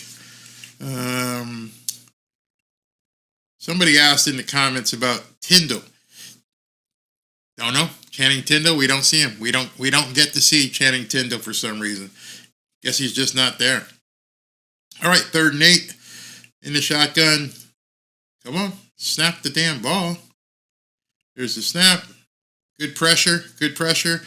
And they're going to bring the guy down short of the first down. Quick pass play over the middle, and Xavier Howard with a good tackle. So the Dolphins will get the ball back with 5:35 left in the first half. Nice play by Xavier Howard there. Very nice. All right. Raphael, you're absolutely right. We did more for Brittany Griner than the hostages over there right now. I hate it. Ronald's giving some good vibes. He thinks it's going to be 21-14 at the half. Let's see. All right, Dolphins, fair catch by Berrios at about the 28. So, plenty of time. 5 minutes left in the second. 1st and 10 from the 28. Let's go. Looking at some of these things. Dolphins defense looked a little bit better on that drive. Yeah, they did. I thought you're absolutely right, Pablo. Let me go ahead and put that up. The Dolphins looked a little bit better on that drive. Bryce Young didn't look like he was picking up. The receivers ran underneath routes and didn't give anybody any room for a first down. So that's good. They adjusted, it seems. And they tackled. All right, so 1st and 10 from the 28. Tua is in the backfield with Mostert. Bad snap, but he picks it up. He throws the cross. Oh, it got knocked down.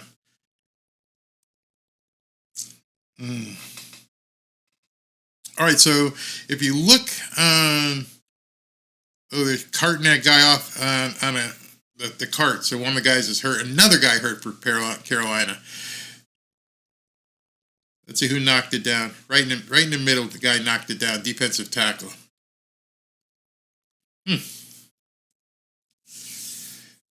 If you notice on that last play, it was a bad snap by Eichenberg.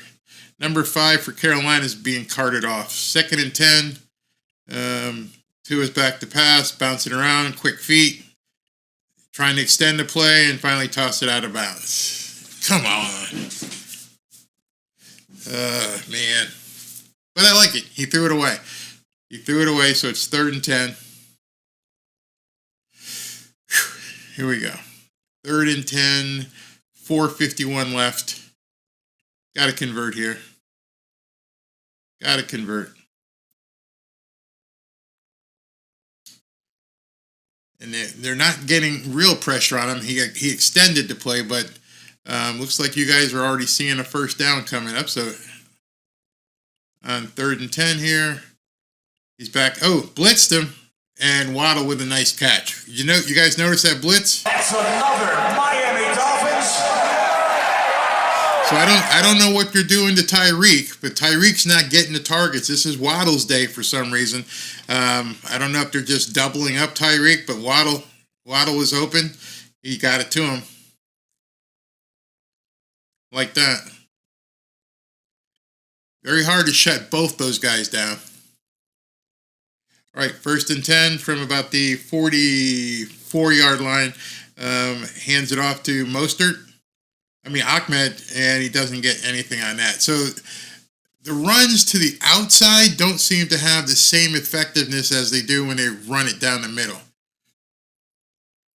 In ties with Fred says they're saving Tyreek for the second half. Maybe, but we're noticing that it's been the Waddle first half, which is fine with me. Which is really fine with me. 2nd and 8. The clock is running. We're down to 3:40, 3:39 left in the second quarter. Tua is in the shotgun. He always seems like he's in a shotgun. Back to pass. Waddle dropped it. Waddle was open, and Tyreek dropped it. He did a quick pass. Tyreek had it. If he had it, he must have got excited because he was going to run and keep running. Or he saw footsteps, one or the other, and short-armed it like an alligator. But in any event, that pass was blown. All right, so 3rd and 8. Tom Stockel wants us to focus on Mostert on this play, so I guess he must take off again. Let's see what happens here. 3rd and 8. Mostert out in the flat. There's the pass. Ooh, nice move. Nice move. Ooh, nice move. Makes a first down. Very nice. That's another Miami Dolphins. He was not going to be denied. They had him stopped, and he faked one guy and then just wrestled through the other guy. Very nice. Boom, that guy should have had him. First guy got past him, then boom, second guy, and then he was able to turn his body and get to the first down. He wanted that first down. Nice effort. What an effort. What an effort by Mostert. Very nice.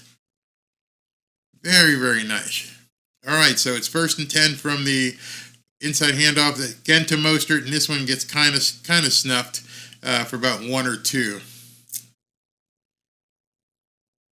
You're not getting any sound from me? Anybody else not getting any sound? I'm not doing everything. Shows green to me. Check 1, 2, 3. Are you guys getting sound? Can you hear me? Everybody can hear me? Hold on. Let me check on my phone. Chris says he's not getting sound. Are you guys getting sound? Okay. Chris, it's on your end, buddy. It's on your end. All right. Quick pass to, who's that this time? Ahmed for about 2 or 3. Chris, it's on your end, bro. All right, 3rd and 6, 2-minute warning. Thanks, Pirate Radio. Audio's fine. Yeah, so sounds, Chris, it's you, bud. Not me this time. 2-minute warning, 3rd and 6. Tom Stockel says 3rd and 6. Doable, definitely doable. See, Chris, everyone says they can hear, so it's on your end, bro. Not me this time. I'm staying away from the kill stream button. There's a button on my dashboard that says kill stream. I may have hit that by mistake on Tuesday. It might have been me. It might have been user error, because I've got a button for my camera and I've got a button to stop streaming that I'm probably going to eliminate because there's no reason to have the stop streaming button. So that's crazy. Let's see. A lot of the short throw. Let's see here. Jay says a lot of the short throws are because line is missing Armstead and Williams. Actually, there's probably another reason for the short throws. The short throws are after Tua has looked in his progression. So if he's taken his outlet route, if he's taken something off to the side, it means he's looked and those other routes aren't available. He's got the time, so they must be covering they must be doing something different in coverage that's not allowing him to take the shot because he's taking it the quick route. Tom Stockwell has a stat for you guys. As of right now, the total yards is pretty much even, 178 to 174. If you had told me before this game that we would be at the 2-minute warning and it would be 14-14, I would have told you were crazy. But nonetheless, that's where we are. That's where we are at this point, 14-14 with 2 minutes left. Never would have thought that. So who's talking about Ivanka and naked pictures? I'm not gonna touch that. Okay, so CCR, you're seeing the full field. You're all right, because I won't be able to see it till I look at the film afterwards. So the guys are open. Setting DPs to come up and then go along. Okay. What's going on, Raymond? Be nice to see Chris Brooks run. Chris Brooks hadn't seen the field yet, so I'm not really sure what the hell's going on. All right, so here we go, 154. Actually, I see the scoreboard change, so we got something happening here. Damn, I hate that. All right, he's back to throw, looking deep. He's throwing it deep, and Tyreek's wide open. Miami has the Dolphins, the greatest football team. We take the ball from goal to goal like no one's ever seen. We're in the air, we're on the ground, we're always in control. And when you say Miami, you're talking Super Bowl, 'cause we're the Miami Dolphins. Miami Dolphins, Miami Dolphins #1. Yes, we're the Miami Dolphins, Miami Dolphins, Miami Dolphins #1.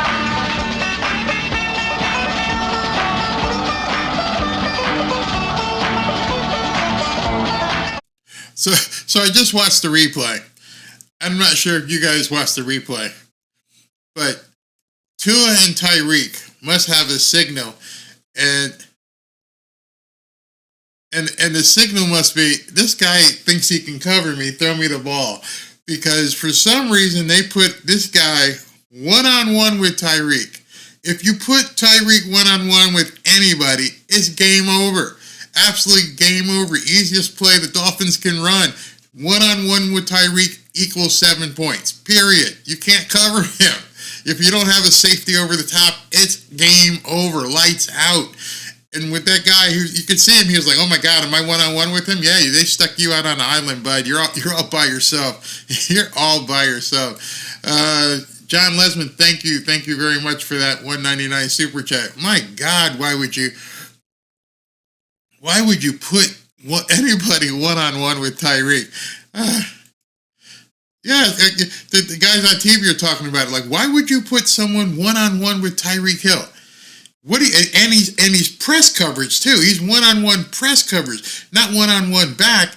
There's no way. That's the easiest audible. I don't even think Tua throws an audible. I think they just look at each other and go, "Oh, if they want to do that, we could." Man, this is crazy. Thanks for the play-by-play, Barry. I'm in Minnesota for working. The game is not on here. Thank you, sir, for tuning in. So if you didn't see it, like he didn't see it, Tyreek is one-on-one with a guy out to the right. Tua makes a perfect pass, just lofts it up there. Tyreek runs under it, touchdown. Easy. Ah, man. Demetrius Cheney says, "I don't know how these coaches keep playing one-on-one against Hill." I'll tell you why. In my estimation, I think there's so much cockiness with defensive backs. I can cover this dude. I got this. Go ahead. Oh shit, I can't. If you don't practice against that type of speed, if you don't see that type of speed, there's no way you can stay with that type of speed. It's just not possible. The guy runs like a 4.2. Unless you practice against a guy who runs a 4.2, you don't know what it looks like. I mean, you can tell the guys we've seen this year who have tried to stay with him one-on-one get absolutely roasted. Now, on the other hand, I don't know what Tyreek's doing. Like, he keeps getting these penalties and doing this shit after this excessive celebration, and he's about to get fined again. He doesn't care. He makes a lot of money, but it's just stupid, man. Just absolutely stupid. And he takes off his helmet, and he's doing stupid shit. Enough. Ugh. I don't understand. All right, so here we go. It's 1st and 10, a minute 48. They started out the gate 14-0, and they've given up 21 straight. Bryce Young looking to pass, and he throws it out to one of the cheerleaders out there or somebody. That was ugly. Craycraft is on the injured reserve list, I believe. I believe Craycraft is still on injured reserve. The Polarski says the Red Sox have outscored the Patriots in October, and they only played one game. 2nd and 10, 1:43 left in the half. And here comes Bryce Young's in a shotgun. He's back to pass. Lazy drop back, and then he just dumps the ball off. They had pressure on him. If you guys are noticing, when he takes his drop back, he really doesn't drop back. I mean, it seems to be slow in terms of his drop back, and then just kind of lackadaisically throws it into the dirt after that. That was crazy. Yeah, just tried to throw the ball away, but he didn't really. The whole play didn't look crisp to me. And now you got Christian Wilkins and their offensive tackle just talking smack against each other. All right, here we go. 3rd and 10, 1:39 left in the first half. Bryce Young's taking a long time to call the playoff. He's back to pass. He's got plenty of time, and he's going to convert that for a first down. Is that to Thielen again? Yep, to Thielen. That was a nice throw. Hey, B is joining us from the UK over there.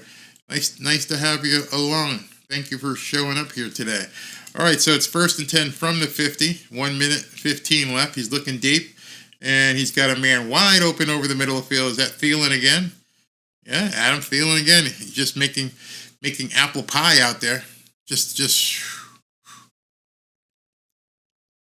So it's 59 seconds left from about the 33. Here comes he's back to pass. Yeah. 1st and 10 again. Another first down. How much? All right, so 38 seconds left. They're all the way down. What we got here? Miami called a timeout, a defensive timeout. Thielen has made the Pro Bowl today. How much does Fangio charge to throw a game? Man, he is absolutely hell-bent on bend but don't break. I mean, if the front four don't get pressure on the quarterback, in this case Bryce Young, if the front four don't bring it, quarterback's just going to sit back there and do what he wants because this guy just won't blitz. He'll blitz in the last 2 minutes of the game. Count on it. Count on it right now. That's when he'll blitz. All right, so 2nd and 2, 36 seconds left. They had a defensive timeout, so Carolina still has all 3 of their timeouts. Remember, the Miami gets the ball coming out of the second half. All right, so they're on about the, let's see here, where are we? They're on about the 26-yard line, I'm going to call it. Here's the snap. He's back to throw. Plenty of time. I mean, plenty of time. Way overthrown. Pablo says, I hope that Fangio doesn't come back next year. Oh, man. No better place to retire than South Florida, right, Fangio? And they're going to give you $4 million to do it. All right, 3rd and 2. Let's see if they go for the first down first before they try to go for any other kind of score. They're showing like they may be looking at a blitz. Let's see, Bryce Young is changing the play. complete play change, not just formation. Let's see what we got here. Back to pass. Oh, all kinds of a rush on that one. I don't know what the hell that was. So that just looked awful. It was basically a jailbreak. I think you're gonna have to go with a field goal here. Yeah. I wonder what Fangio's going to buy with the $4 million. So they're going to take it all the way down to 2 seconds left, and they're going to try and kick the field goal. Tom Stockwell says that Fangio's already retired. He just hasn't told anybody as of yet. You sure that Mikey says, you sure Fangio isn't the ghost of Boyer? All I can hope, and I think most of us can hope, is that he's holding his cards, looking to surprise the Philadelphia Eagles next week. That's all we can hope at this point. So 2 seconds left. They're going to go for a long field goal here.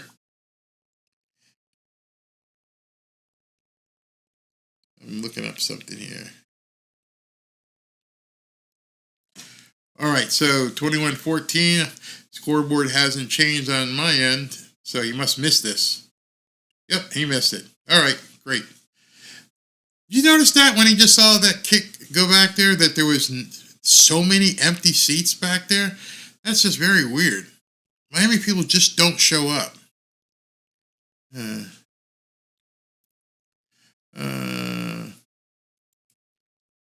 see here.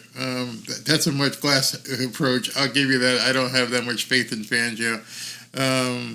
And what I said, hopefully by mid-season, he could get this defense up and running.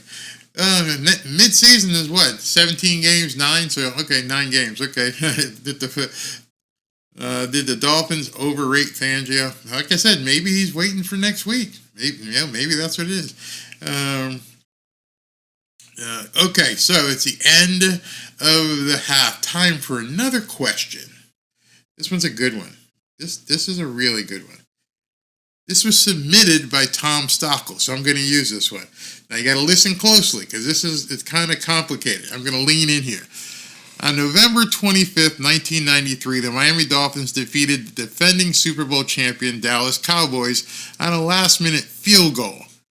Who was the quarterback for the Miami Dolphins? So basically, you want to know who was the quarterback for the Miami Dolphins that helped them beat the Dallas Cowboys 16-14. So I'm going to look and see, make sure I don't miss the person coming in here. I'll read it again.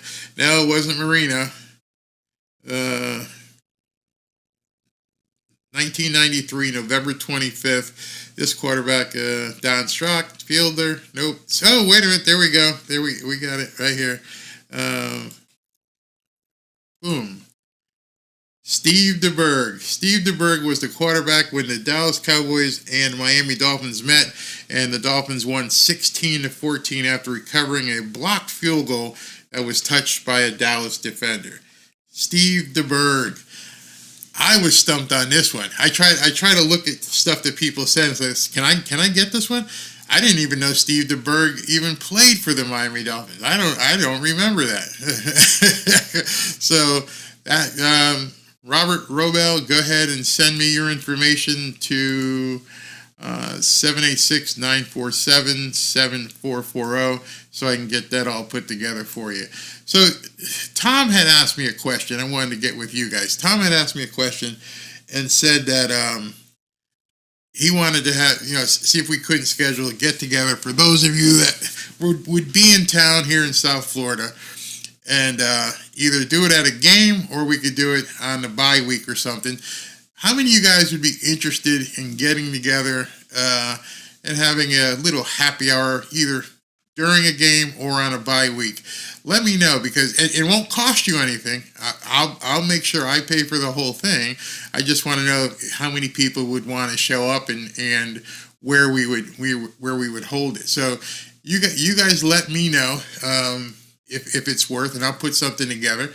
Find out one of the clubs that has a big TV or something. for the Monday night game. When is the Monday night game? I'll have to check that. But that would be fun. And you guys let me know if you can make it to South Florida. If so, I'll put it out in D-Letty. Yeah, I don't care if it's a couple people. That's fine with me. Yeah, that would be fine. December 11th is the Monday night game. That would okay. Let's do it. Let me go ahead and plan it. I'll go ahead and I'll talk to Tom. And the other thing I wanted to talk to you guys about halftime as well is I want to start bringing some of you guys into the broadcast. That way, maybe during halftime, sometime during the game, we could have two people talking and just have some fun talking to some other people, get fans involved in the broadcast. Maybe I got to go to the bathroom. Maybe I want to grab a sandwich. Maybe I want to watch more of the game and bring somebody else in and have some fun talking to you guys. Will you guys be up for that if we brought in some guests as well? And I don't mean like guests. I mean like you guys. I mean, we're not seeing George Mitchell isn't here, but the FOGs for sure. All right. Well, I'll start working on that. I want to. It would be fun. Bad idea. Some weird people might show up. They might, but you know what? It's all fun and games, and it's easy to control. Plus, I'm a pretty big guy. Some weird people just kind of usher them off to the side. I realize when you get football and alcohol involved and stuff like that, things can get crazy, but we can have a good time. I see, one of the things I looked at is down here, from not knowing where some of you guys are from, we're getting into the really nice weather in South Florida, especially at night. And we could do something outside at one of the sidewalk cafes, maybe downtown Boca. There's so much to do down here outside this time of year, and it gets really, really nice, and it could be a lot of fun. So let me see what I can put together. What was the running back's name that year? Wouldn't that be Ricky Williams that broke off the 50-yarder Lincoln something? I thought that was I'm weird, but I'm willing to make the drive. Oh, Jimbo's here. Jimbo says we can handle security. I'm up for that. We will outnumber the weirdos. I've got experience living in Seattle. All right, let's do it, man. Yeah, we'll never been locked up now. Hey, it's not a party until you get locked up. Never been locked up. Weird doesn't seem like a risk at a football gathering. That's for damn sure. Oh, you're in Utah. Maybe we can stream it for you. You can see us all hanging out. Let's see. Make sure the Antifa doesn't find out about it. No, prior to Ricky, huh? It was prior to Ricky Williams on that play. All right, so we're about to get the third quarter started. Obviously, the starters have to continue playing. This is not going to be a mid-game blowout. Dolphins get the ball here to start the second half.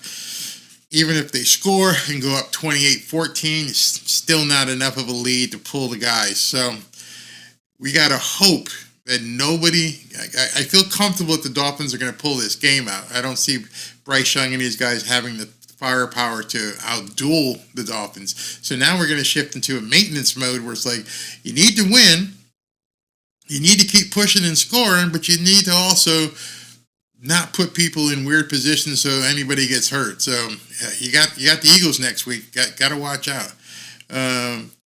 Did they? I don't think, somebody asked here, where is it? Did they overlook the Panthers? I don't think they overlooked the Panthers. I just think that the Panthers have done a good job. The Panthers came ready to play. They've had a couple of mistakes as well as we've had a couple of mistakes. Our mistakes are the same ones we see every week. Can't tackle.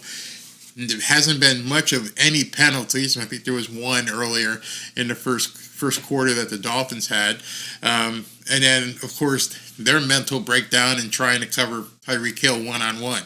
He just can't. That can't happen. It can't happen. But other than that, it's pretty much just been a team that's being scrappy and is trying to play with the Dolphins, taking time off the clock, running the ball. So it is what it is. But I think the Dolphins are gonna begin whatever adjustments McDaniel does during halftime. He's gonna come out and score a couple touchdowns. But it doesn't look like he's going to be able to pull the starters. So I guess what I would hope is to go ahead and get, I don't know, maybe a bit more conservative. Keep sleeping on the Jags. They are close to being an elite team. Who's sleeping on the Jags? I think Trevor Lawrence is going to be a good one. I think he's definitely going to be a good one. I'm not sleeping on the Jags whatsoever. Demetrius says, I keep trying to tell you that the NFL asked the Dolphins to spot the Panthers some points to keep eyes on the product. That's funny. That's kind of funny. Maybe it was keep. Let's see here. Yeah, Trevor Lawrence. A couple things with Trevor Lawrence. He's also going to get. If one thing we've learned with the Dolphins is that the surrounding cast means a lot. When you have a surrounding cast that can score some points for you, whether it's fast runners, good receivers, I think teams like the Jag are still one or two players away from really competing at the top tier. Kansas City, they're a team that kind of scares me because they don't have the surrounding cast of players that you would think that they do. They're still, I think they're one or two players away from going back to being a really top level team. I mean, right now, Patrick Mahomes doesn't have anybody to throw to. I mean, these guys aren't getting open. So Philadelphia, to me at this point, has the inside track of going to the Super Bowl. I think it's Philadelphia. They've got a sick offense, a sick offensive line, probably the best defensive line in the league. They've got all the pieces put together that could really take them back to the Super Bowl. I don't think the Chiefs. You guys tell me, what do you think about the Chiefs? Do you think the Chiefs are still the team to beat? Lightning Hoses says, oh, I can't see that. As long as Dolphins win all the games they should and the rest and save on the games against the tougher opponents, they should go 13-4 and be healthier than most teams going into the playoffs. I could agree with that. I could definitely agree with that. How do you think the Dolphins would do against San Francisco? You don't want me to answer that, do you? How do you think they do?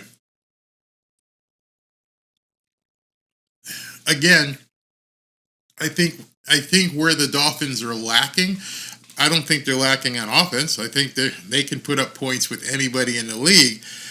I just don't think the Dolphins' defense can stand toe-to-toe with some of the NFL offenses, the big-time offenses.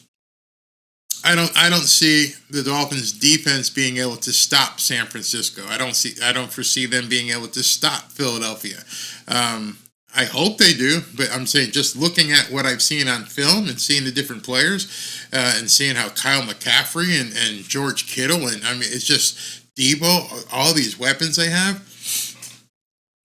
I'd love to see it be like a 40-48 game or something like that where it just becomes a shootout. But both those two teams, the Eagles and 49ers, have just next level defenses as well. Am I picking Philly over San Francisco? That's a tough call. That's a really tough call. That's one of those, depending on who gets hot that Sunday. The only reason I would take San Francisco over Philly is Kyle McCaffrey. And there's so much you can do with him. There's George. George, we hadn't seen you. Where you been, bro? You're in here today.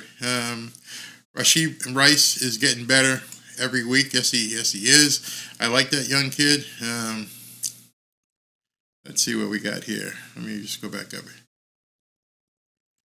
It wouldn't be the Dolphins against San Francisco. It's Tua against Purdy.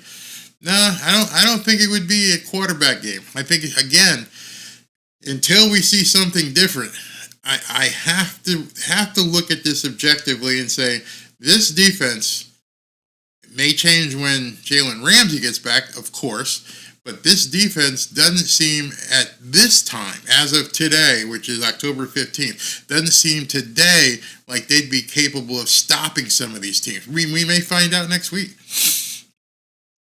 Let's not talk about us in San Francisco. We all know our defense ain't stopping a slug on salt. All right, here we go. Kickoff time. 21-14. Dolphins get the ball. Man, there's so many empty seats. I had talked to the Dolphins years ago and said, listen, man, you need to fill these seats up. Do whatever you need to do. If people aren't going to show up, do something where they got to give you a 48-hour window. They're sold, but people aren't showing up for the games. And it looks terrible on television. Terrible. Okay, hold on.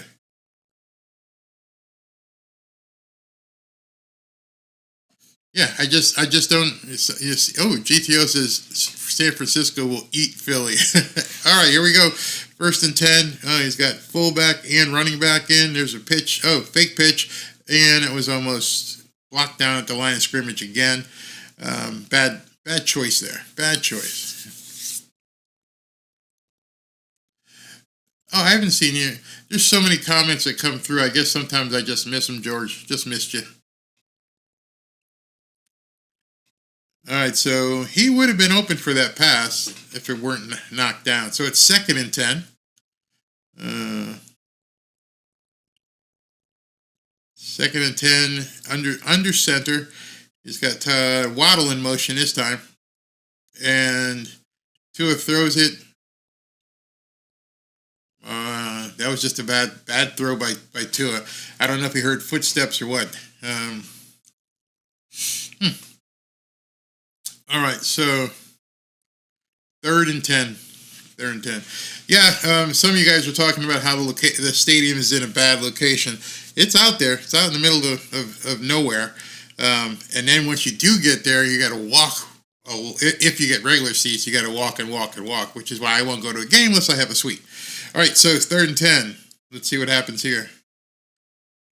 They're getting pressure. Chase down. He just threw it to the cheerleader. Good job, Tua. Good. Don't take the hit. Don't take the sack. As we've said many times, just give it to a cheerleader. That's exactly what he did. They brought a blitz. They brought in, basically overwhelmed the offensive line, and he just had to get rid of it. They had no choice but to get rid of it. All right. Nice punt. And fair catch at the 30. 1st and 10 from the 30 when they come back. Thank you, Tom, very much. Captain Big says, as much as I love the Dolphins, I hate to say it, and be a replay of Montana versus Marino. Yeah. But back then they had Jerry Rice and John Taylor and Dwight Clark. That's tough. That was tough. He had so many weapons, and then Roger Craig as well. All right, 1st and 10.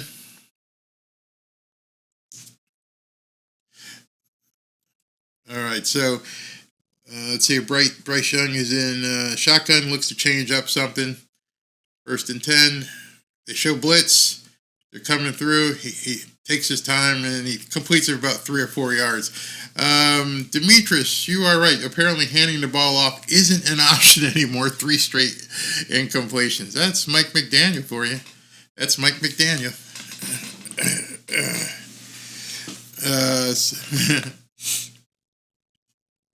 This team is 0-5. What are we doing? I don't know. Again, the only thing I could think is he doesn't want to show everything to... Man, this guy just runs for close to the 1st down. It's going to be 3rd and 1, 3rd and 2. Montana was one of the best. Not to discredit our Marino. I think at this point, Montana, to me, is number 2 behind Brady. All right, 3rd and 1. Inside handoff. And does he push through? He pushed through for a 1st down. Tom said that the Miami Dolphins opening drive of the second half was 20 seconds time possession. 20 seconds. Let's see if they give him the 1st down. What are they going to call here? 1st and 10? All right, 1st and 10. Coming out of the huddle.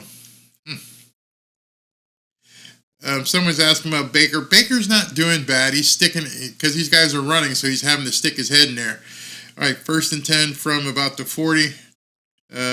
Bryce Young steps up, steps away. Now he's running, and he throws the ball, a duck. That could have been an interception. that was a stupid play there. They regrouped.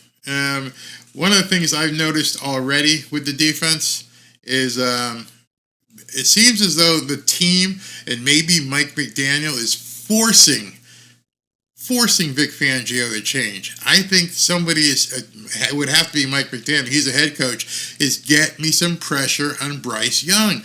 You can't stand back there, even though he's a rookie. We can't just let him stand back there. And so both those two plays, they had some decent pressure. Let's see what they do here. Nope, he's standing back. He's got a guy. He's not going to get any yards, so it's going to be 3rd and 5 or 6. Feeling didn't get any yardage on that play. So I think that might have been one of the adjustments they made at halftime, is to was to put pressure on him. All right, so let's see what we hear. All right, so it's 3rd and 6. Let's see if they bring heat here. It looks to me they put Bradley Chubb back as an inside linebacker, which means they're probably bringing a safety. Let's see what they do here. It's a weird formation on a defense. They're bringing heat. 5-man rush. There it is. Did I say that or did I not say it? They brought heat. That's what they had to do. So anyway, there's your quick adjustment notice. You can see that they just brought guys from everywhere. 1, 2, 3, 4, 5. Boom. That's what you got to do. So I don't know if it was a Vic Fangio adjustment, or was that a Mike McDaniel do something? Vic, do something, because that worked. Get off your high horse about this, too high safety BS, and we're gonna be a bend or break. No. Do something. And on that play, you're right, Barry. We're finally bringing a house down on them. Yeah, I mean, you guys can see it. I can see it. I'm sure Mike McDaniel can see it. And like, dude, we're tired of hearing you say you don't have the players. Use the friggin' players you do have and turn them loose. You just can't. Oh man, we just don't have the players. I just can't run my defense. Well, run a different defense. Run the defense that these guys like to run. Run the defense that friggin' works. These guys can put pressure on the quarterback. You're gonna have to do it next week. If you think you're gonna run bend and break next week, you're smoking dope. You got some Maui Wowie on the table, so you might as well change what you want to do and say, okay, I'm going to have to give in and do something else. I can't run this defense where it's a bend and break. I'm going to have to send guys after the quarterback. Yeah, duh. And then hope X and Cater and whoever else is back there can cover, but you got to bring pressure. I'm sorry. That's my rant. Baker actually showing up today because they're letting him play. What? Pressure on the opposing quarterback? What a riveting philosophy. Yeah. I don't know. Can you imagine the internal meetings they have? Hey, Vic, come here. Freaking rush the passer. But I don't have the player. Rush the passer. Man. Oh, I got one. Oh, I got a spammer here. Hold on. Let me get him. That's the first one of the day. That's the first one. And boom, he's gone. Yep, done. Just that quick. Chris says, I'll take that Maui Wowie. We'll wait till we get together at our event. No, I couldn't be the defensive coordinator because I don't know, these guys get paid $4 or $5 million. They just make it too damn complicated. You see the guy back there with the number 9, the quarterback? Hit him. I remember, I'm going to date myself here. I remember way back in the day with the Minnesota when they had the purple people eaters. And they asked Alan Page and Jim Marshall, what did they do to get ready for the game? And they were just like, we just got one job. Hit the quarterback. Have a meeting at the quarterback. Just get back there. So, all right, here we go. It's 1st and 10. Let's see if they get a better drive than that first 20-second drive down here on the 9-yard line after that nice punt. Run the ball, Mike. Run the ball. There it is. Pitch out to the right. Mostert gets through, and if he didn't fall down, he probably would have broken for about 20. Nonetheless, I think he got 9 yards. I'm seeing bodies hit the floor. I love that. Let the bodies hit the floor. All right, 2nd and 1. Did Ingold hit him? Let me see who hit him. Ingold makes a block. Yeah, Alec Ingold on the tackle. Oh, that's too funny. Alec Ingold made the tackle. All right, 2nd and 1. Right up the middle again. Boom. Take it. 1st down. There you go, Mike. That's another Miami Dolphins. I often wonder if Mike McDaniel gets intoxicated on the scores as well. If he thinks he wants to score 30 and 40 points instead of just win the game. Just win the game. I don't care if it ends 21-14. Just win the game. Because the guys up front can do it. All right, under center again. 1st and 10 from the 21. Tyreek's in motion again. Okay, he stops. Here he comes in motion again. Quick pitch to the right, and that time it got eaten up. So there's going to be a flag. More than likely, this is going to be motion or holding. As fast as they threw it, it's probably something on a motion. Let's see what they call here. Offside. So they lined up offside. So we're going to get 5 yards free. Maybe they're getting tired in the hot Florida sun. All right. No, Bambi, we're not getting sushi today either. We're having Boston butt. Boston butt. The smell is driving me crazy. All right, so is that is the result a 1st down here? Let's see. 1st and 5 from about the 25. Another handoff. Nothing. Maybe one. Stop Barry for coach comments. You're eating my feed.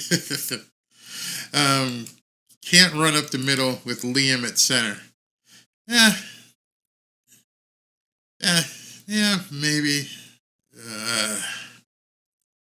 Let's see what we do here. So it's going to be 2nd and 5. They're saying no gain on that last play. Tua is in a shotgun with Mostert to his right. Tyreek in motion. Takes that wheel route and goes up. And he's looking for him, and he got him. Yep. Oh, he didn't go down. Tyreek didn't go down. He's still running. He goes out about the 25. He got tired? Why'd he stop running? That's another Miami Dolphins. Maybe he pulled. I hope he didn't pull a hammy. Hope it was just a cramp. Hope it's just a cramp. Let's see what happens. He stopped running and just went out of bounds. He didn't go down. Tyreek's going to get fined again. He's not wearing socks. They're going to come after him. I hope it's not the hamstring. I hope it's not the hammy. Let's see. All right, so it's 1st and 10. Maybe get some fluids in him. He'll be fine. And quick pass to, is that Jalen?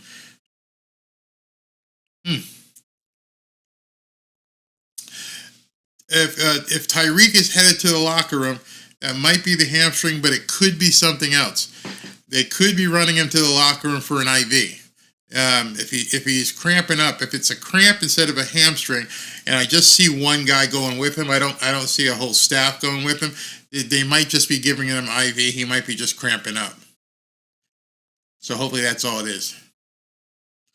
All right, so it's 2nd and 1. I think, is that Chris Brooks in there, or is it? Let's see who's in there. Oh, Chris Brooks is in there, but he didn't throw it to him. So that's a quick pass to Salvin Ahmed for a 1st down. That's another Miami Dolphins.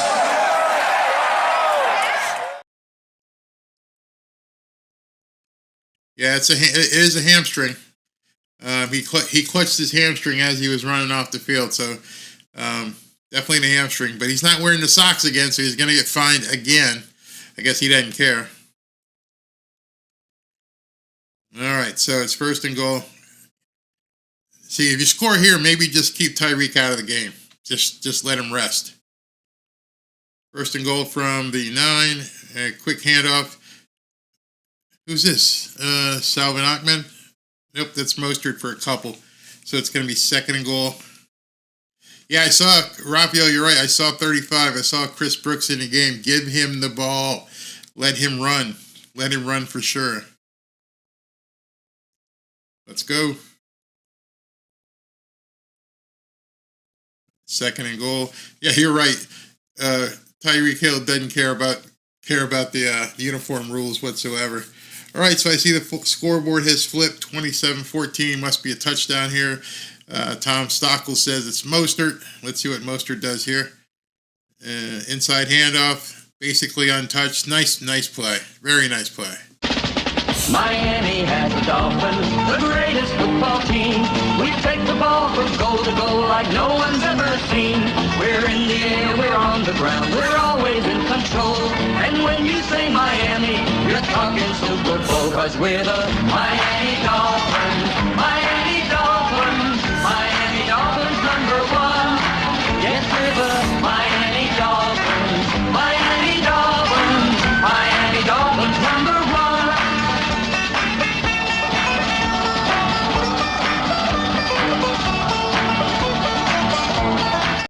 Man, Mostert is running hard. I mean, really hard. He just, again, was not to be denied on that. Very nice. Very nice.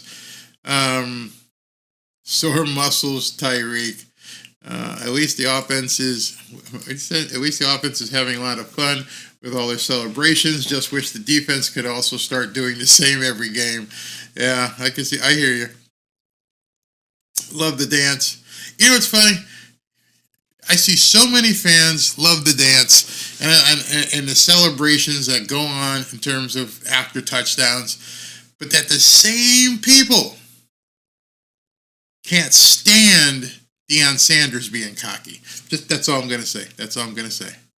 No Tyreek, no A-Chain, no Armstead for Philly game. Add our great defense. Well, you know what? That would. He didn't look like he let's see if he comes back. But at 28-14, you may not need him back. But you're absolutely right. You Seacrum's. Where is this? Okay, I got to find it. That's exactly what I was just going to say. Let's sit him. Tell him to take the rest of the day off. If you can't win now at 28-14 with all the weapons you have, Jalen Waddle, step up. Robbie Chosen, step up. Braxton Berrios, step up. You guys now have to fill in for Tyreek. I don't want to risk Tyreek pulling at hammy any further because you guys can't keep this game going. Let him rest for next Sunday night. No, I don't. He didn't look like he was in that much of a problem. But again, since you know you need him next week, you absolutely need him against Philadelphia. You're going to have to sit him now. And you know if Tyreek comes out the locker room, he's going to say, I'm good to go. It's up to Mike McDaniel to say, no, man, we're going to let you rest that hamstring. We want that 4-2-8. We don't want 4-4 because once you injured the hamstring, you don't want to pull it again. So just right now, let's say it's a strain. I want to keep it a strain and not go to a pull. Because a pull, you're screwed. So if right now, the way he ran off the field, it's just a strain, let's just keep it at that. Oh, no, dude, don't bring him back. Don't. Yeah, hamstring tweaks can heal fast if you give them the rest and don't re-injure. See, that's the thing with it. If you re-injure it, it can be problematic. Michael Southern says, Philly's soft spot is their secondary, but they are rock solid up front. Will be a massive test for either the offensive line to hold up or McDaniel to scheme around the offensive line. You're absolutely right. Trent Sherfield's no longer with this team. So what you're, let's see, where is this here? Where's this comment? I wanted to talk about it. Okay, so Frederick Saunders says, Rest Hill, play Chosen, Barrios, and Sherfield. Sherfield's plays for the Buffalo Bills right now. So it would be Chosen, Barrios, and then you could probably use, what's here, Cedric Wilson if he's playing.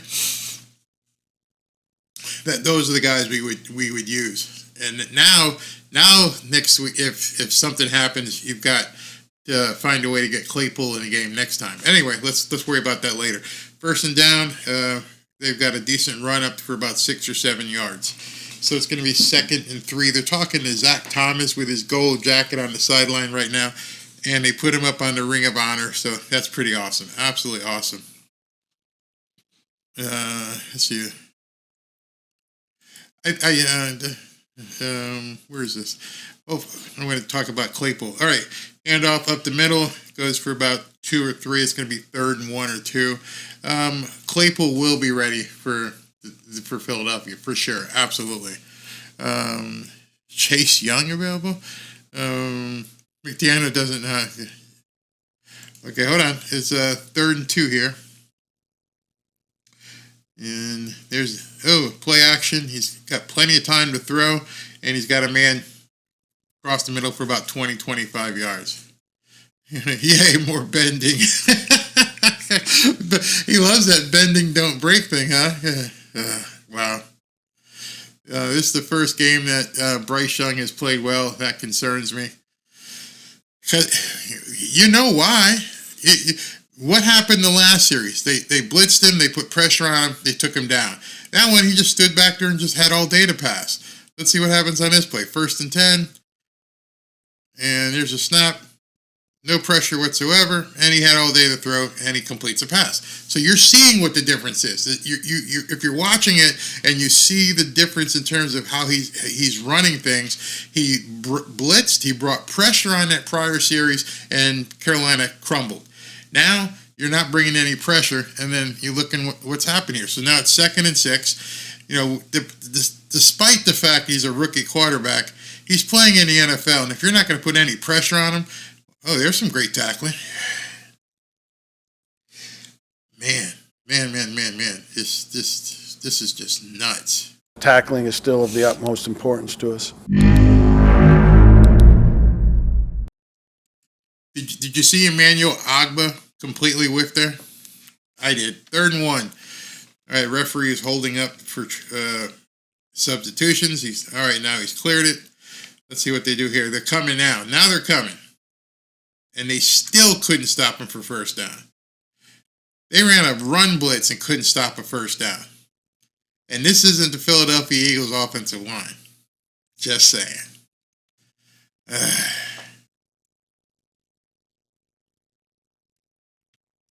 Oh, man. Yeah. Agba, he got made his little you-know-what on that play that he ran. All right, handoff inside, goes for about 5 or 6. There's a lot of people watching this game from the league perspective and who are looking at this and going, 0-5 team with a rookie quarterback, huh? Going to take him to the 4th quarter. Okay, so it's a 2nd and 6 from the 28. They're taking their time. And inside handoff, and he's going to get close to the 1st down. So it's going to be 3rd and 1, 3rd and 2 again. Hold on. Tyreek Hill did go off the field to get an IV. Did I call it? Did I tell you guys what he was doing? I saw the one guy going with him. I knew it was an IV. So give me a star for that. 3rd and 1. He's back to pass. And now it's going to be 4th and 1. Let's see if they go for it or they go for a kick. You got nothing to lose. You're 0-5. Your season sucks. You got to go for it. You got no choice. Okay, 4th and 1. Let's see if Vic brings heat this time or does he just sit back. They're changing the play. And it looks like it's going to be a turnover. You guys are already giving it away. And why'd he throw it like that? That was a horrible throw. It's 4th and 1. You throw that pass? You deserve it. You deserve to get off the field. Tom, it wasn't a matter of fooling me. I saw who was going off the field with him. So when you know what the personnel is and who's on the field, you don't see a trainer or a doctor really, and you just see the guy jogging off with one of the other guys. It's pretty much tell I'm not getting treatment. So there's nobody who's going off the field to treat him. There was a guy going off the field to give him an IV, and that's what I pretty much had assumed. So he was cramping, which means I don't know how a South Florida athlete cramps at this point. Come on, Tyreek. It's the 6th game of the season. You've been playing in Florida. You've been here. Come on, man. Get used to the heat. Frederick Sauter says, I sleep like a baby knowing Fangio is running our D. Wake up crying. Since the Eagles have not been completely dominant, the Dolphins have a fair chance at... Oh, absolutely. Don't get me wrong here. Don't get me wrong. No, nobody... I don't think the Dolphins have any problem going toe-to-toe with anybody in the league. So when you say you have a fair chance, I think it's more than a fair chance. I think the Dolphins definitely can beat the Philadelphia Eagles. What I'm saying is this defense has to do something completely different. But yeah, I don't think anybody in their right mind say, oh, next week they don't have a chance to win. Of course they have a chance to win. Of course. Let's see. 10-10 San Francisco and Cleveland. See? Yeah, you never know what could happen. It's Hannibal Rector says it's chemistry, Barry. Can't have that kind of output without having to replenish somewhere. Boy is fast for a reason. Yeah. You can say that. It's completely based upon what he does going across the field, but at the same time, how can I say this? When you, instead of like celebrating on the sidelines, maybe get back to the line, back to the bench and put some fluids back in you. Instead of cheering, hey, miss, it's hot out here. I just ran for a touchdown. Let me get back and put some more fluids in me. Because basically that's all an IV is. It's fluids on steroids. But, all right, 28-14. Let's see, 1st and 10. And it looks like Tyreek is on the sideline, so in case he wants to come back in. And Ahmed with breaking a run here for about 7 or 8. Nice run.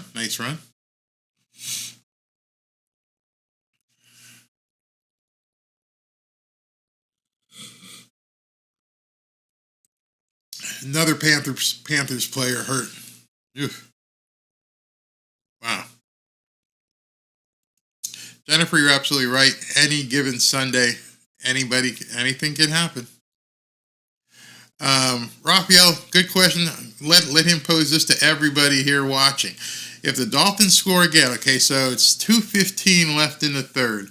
If the Dolphins score in this drive, it probably won't be until the 4th quarter once it turns over. So it'll be 35, not to get ahead of ourselves, but if it was 35-14 going into the 4th quarter, Carolina gets the ball back, and whatever they do, say the Dolphins get the ball back with 10 minutes left in the 4th quarter, up 35-14. Do we see White? Definitely not going to see Skyler, just so I can let you know. Skyler is technically inactive. He's there, but the only way he can play if both Tua and Mike White can't go.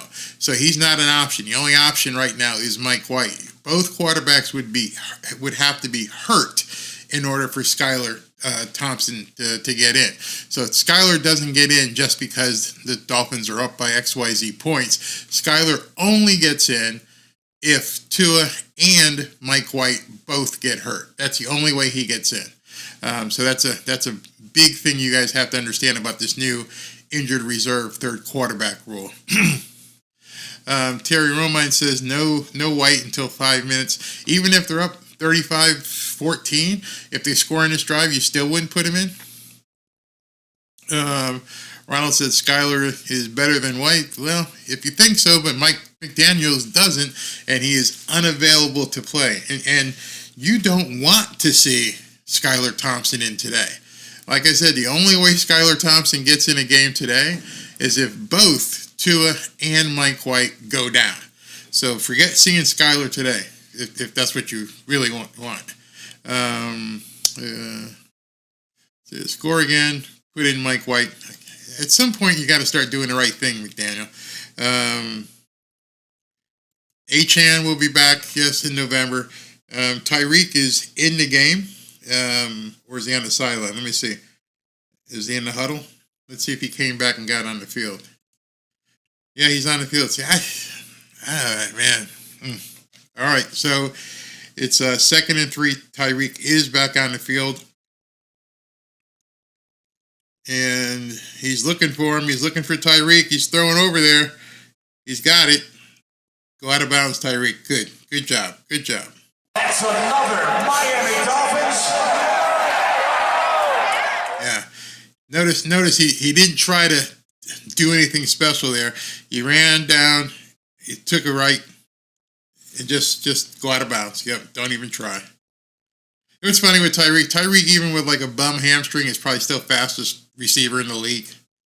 Even Tyreek in 4th gear is probably faster than most of the defensive backs out there. It's just crazy. That's how fast he is. 1st and 10 from the 45. Inside handoff to Ahmed. And going to get a couple yards.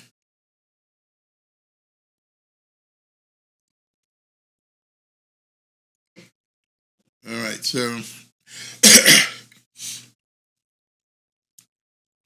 He'll want stats. You know what? Not only does Hill want stats, I almost think that Mike McDaniel is a stat monkey.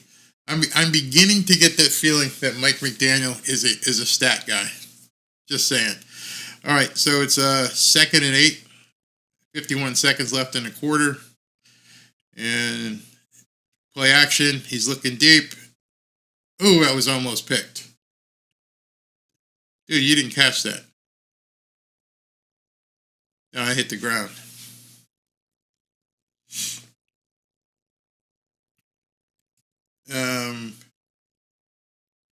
Please put in Chris Brooks to pound it deep for the win. That ball hit the ground, bro. Don't even try it.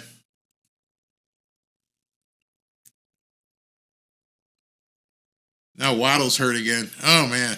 See, this is why I was saying it. Now you guys are seeing it. You're up by 14. Run the ball. Get off the field. What are the referees checking out?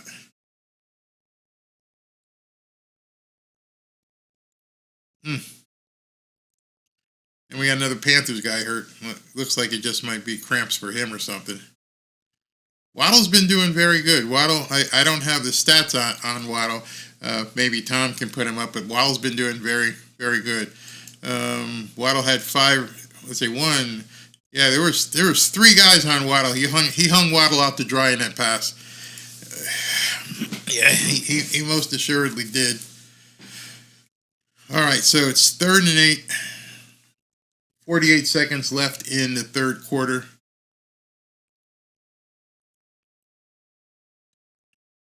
Let's see what Frank Wright can dial up on defense. All right, 2 is in an empty backfield.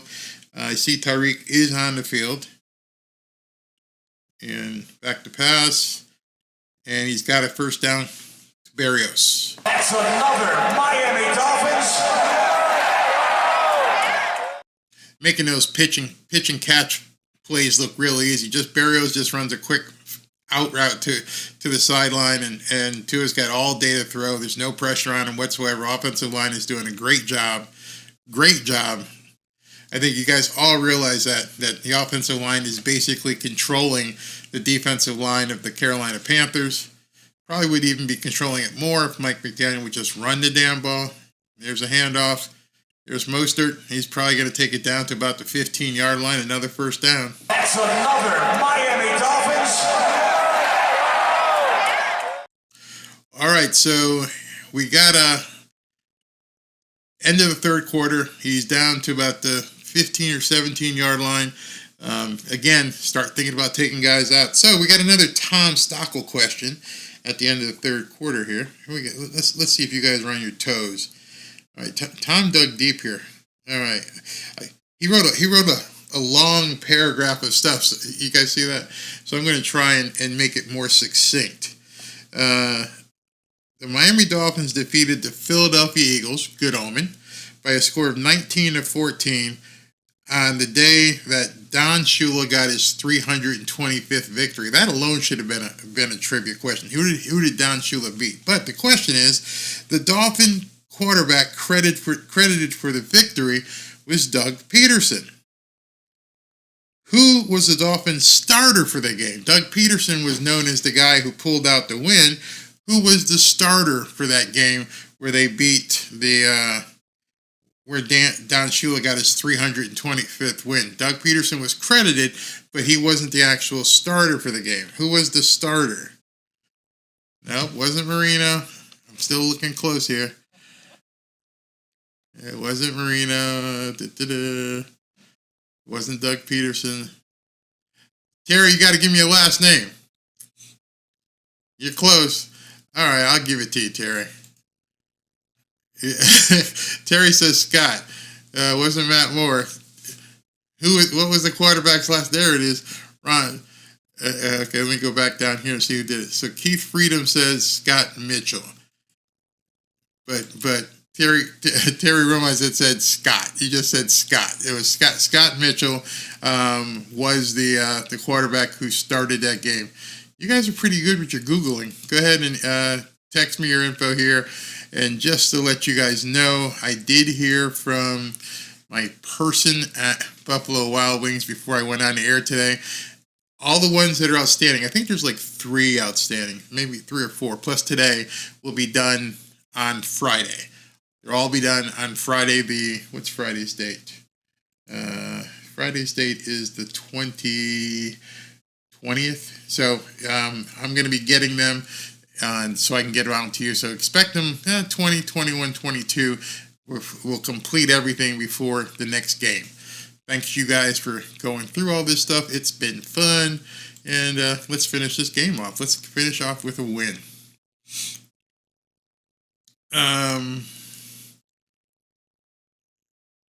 And Mostert on a run. Ooh, he got stuck pretty hard out there. He got hit hard.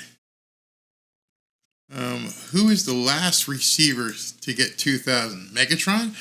Or was there ever a receiver who got? No, I don't think there was.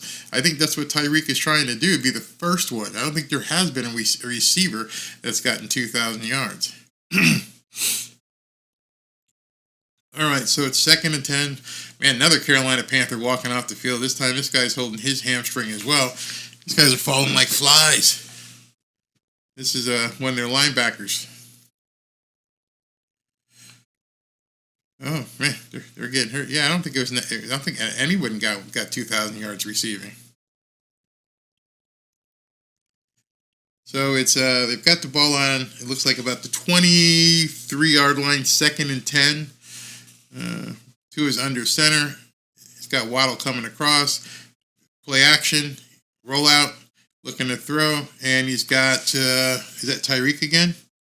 Tyreek across. Tyreek's limping, man. Get him out. That's another Miami Dolphins.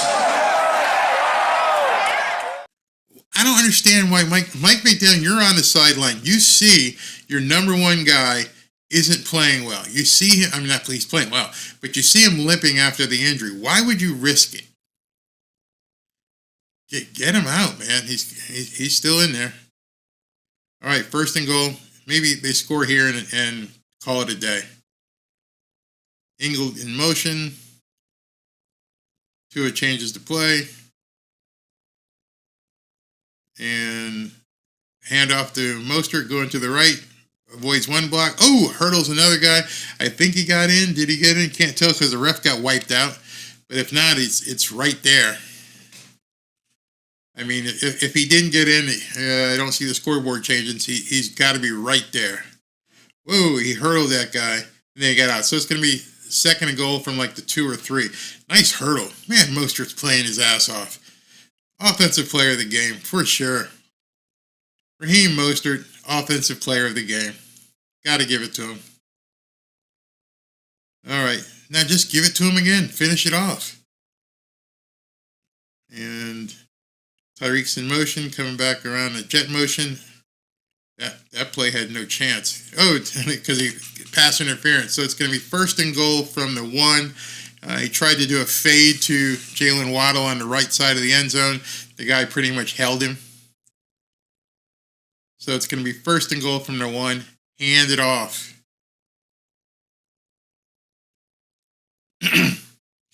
Oh yeah, he basically held Waddle pretty badly. All right, so it's first and goal from the 1. Scoreboard hasn't changed as of yet, so I guess they haven't run the play. Let's see here. Handoff up the middle, doesn't get in, stopped at about the 1 foot line. So it's going to be second goal from inside the 1. I want to see him too, Jay. I'd love to see him bring in Brooks right now and let Brooks just plow through. But it ain't happening. They went with a no huddle. Ingold in motion. He's looking to throw for some reason.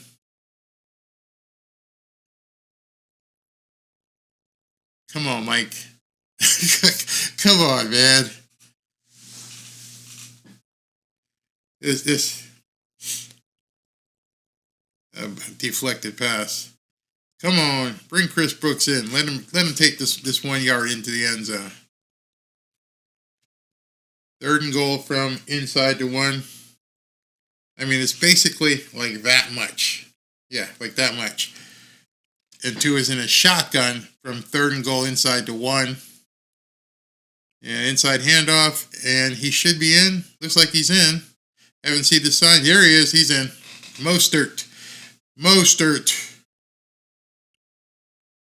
Player of the game. Offensive player of the game. Miami has the Dolphins, the greatest football team. We take the ball from goal to goal like no one's ever seen. We're in the air, we're on the ground, we're always in control. And when you say Miami, you're talking Super Bowl, 'cause we're the Miami Dolphins, Miami Dolphins, Miami Dolphins #1. Yes, we're the Miami Dolphins, Miami Dolphins, Miami Dolphins #1.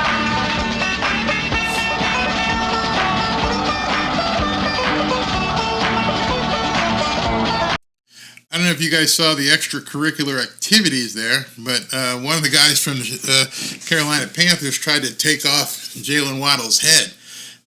All right, so right now, 35-14. Again, Panthers are going to have the ball. Got to pull everyone out now. Hannibal Rector, you're right. Pull everyone now. Let the depth get some touches. No reason whatsoever for Tua and these guys to go back on the field. Yeah, I saw that fight. The guy tried to rip off Jalen Waddle's head. It's pretty nuts. What happened to the use of the tight end? He doesn't like tight ends. That's why he got rid of Mike Gesicki. He doesn't care about tight ends. So it's not quite the San Francisco offense, because we see what San Francisco does with George Kittle. Mike doesn't use tight ends. Yeah, he dragged Waddle by his head. It's pretty. I'm surprised he didn't get a personal foul on that. Let's see here. That song is a square dance in Redneck South. why we got to be rednecks down here? Why you gotta go there? Why you gotta be racist? That's racist. Let's see what we got here. Demetrius. Wow, Tom's got a good stat here. Offensive player of the game, 16 carries, 102 yards, and a TD. Hill is 6 for 163, 1 TD, long 47. Nice, very nice. Yeah, I guess you'd have to give co-players of the game, but I like to give it to Mostert because he ate up time as well. He scored, he got yardage, broke a number of plays, hurdled that guy, his effort in getting those scores. I just love it all. When I think Miami, I think banjos.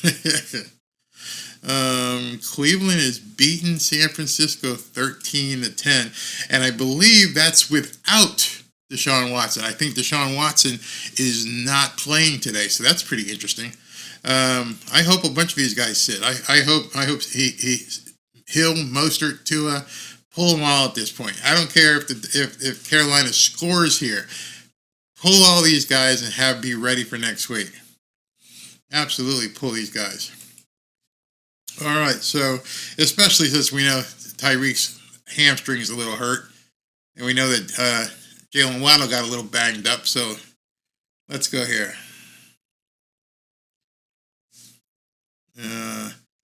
He's not. You're saying he's not going to pull the guys? He's going to keep guys playing? That would be crazy. D. Letty with some information here says that Durham's my stats so far: 11 catches for 123 yards. Yike for a tight end. Yikes. All right, so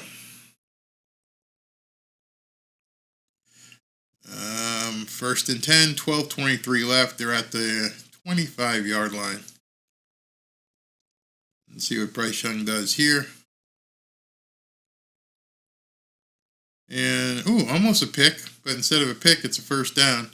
Who is that out there? Cater Coho fighting. I know, Cameron. This drives me nuts how he keeps the starters in. Just drives me absolutely crazy. What's this say? Tyreek Hill just set a record for the most receiving yards in 6 games. Nice. All right, it's first and 10, 11:52, and clicking. Pressure, and who is that? Zach Wilkins with the sack. Very nice, very nice. Very nice. Bernie Wood says, not going to be pretty next week. Philly is very, very physical in the trenches, something Miami just doesn't want or acts like they want. At this point, you got to man up. That game ain't going nowhere. You're going to be facing Fletcher Cox, Jordan Davis, and Jalen Carter. Be ready. More pressure, and Bryce Young is looking for someone to throw to. There's just nobody out there. And so he throws it for like a 2 or 3 yard completion. The only thing that's good for is the clock is still running. That's all it's good for. Wilkins won't be here next year. Yeah, there's a lot of guys that probably won't be here next year, according to what Fangio says. So let's see. Who knows if Cam Smith sticks around? He's not happy with him, obviously.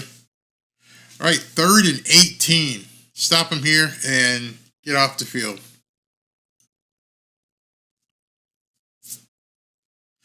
Let's see what happens. 3rd and 18. He's trying to change the play.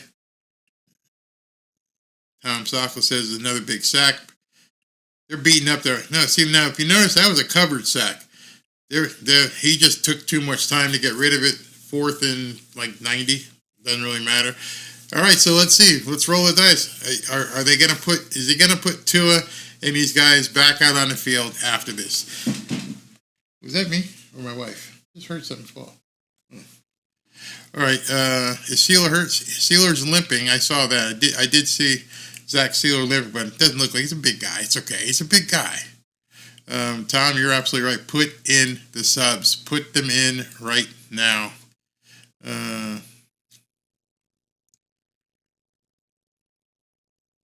Yeah, Sealer will be okay. Big guy. You take a beating. Nobody's going to feel sorry for him. All right, so it's first and... not first yet. Barrios has got the punt, and he tries to run. He's still running. He's got a good running. Good return. Very nice return. All right, so got a flag. Oh, they're fighting again. Yeah, things are getting chippy. Oh, we're getting all kinds of flags. Guys getting chippy out there. But it's a punter. One of our linebackers good. And oh, they called each other out. Bam. Oh, he took a flop like LeBron. Good took a flop like LeBron, like that punter was going to hurt him. But he got the 15-yarder on him, so we'll take it. That was funny. Look, he's laughing on the sidelines. He took the charge. Took the charge like a man and went down and got 15 yards on it. He took the flop. There's no way that punter hurt him. He got toe-to-toe with him. Oh, and he like...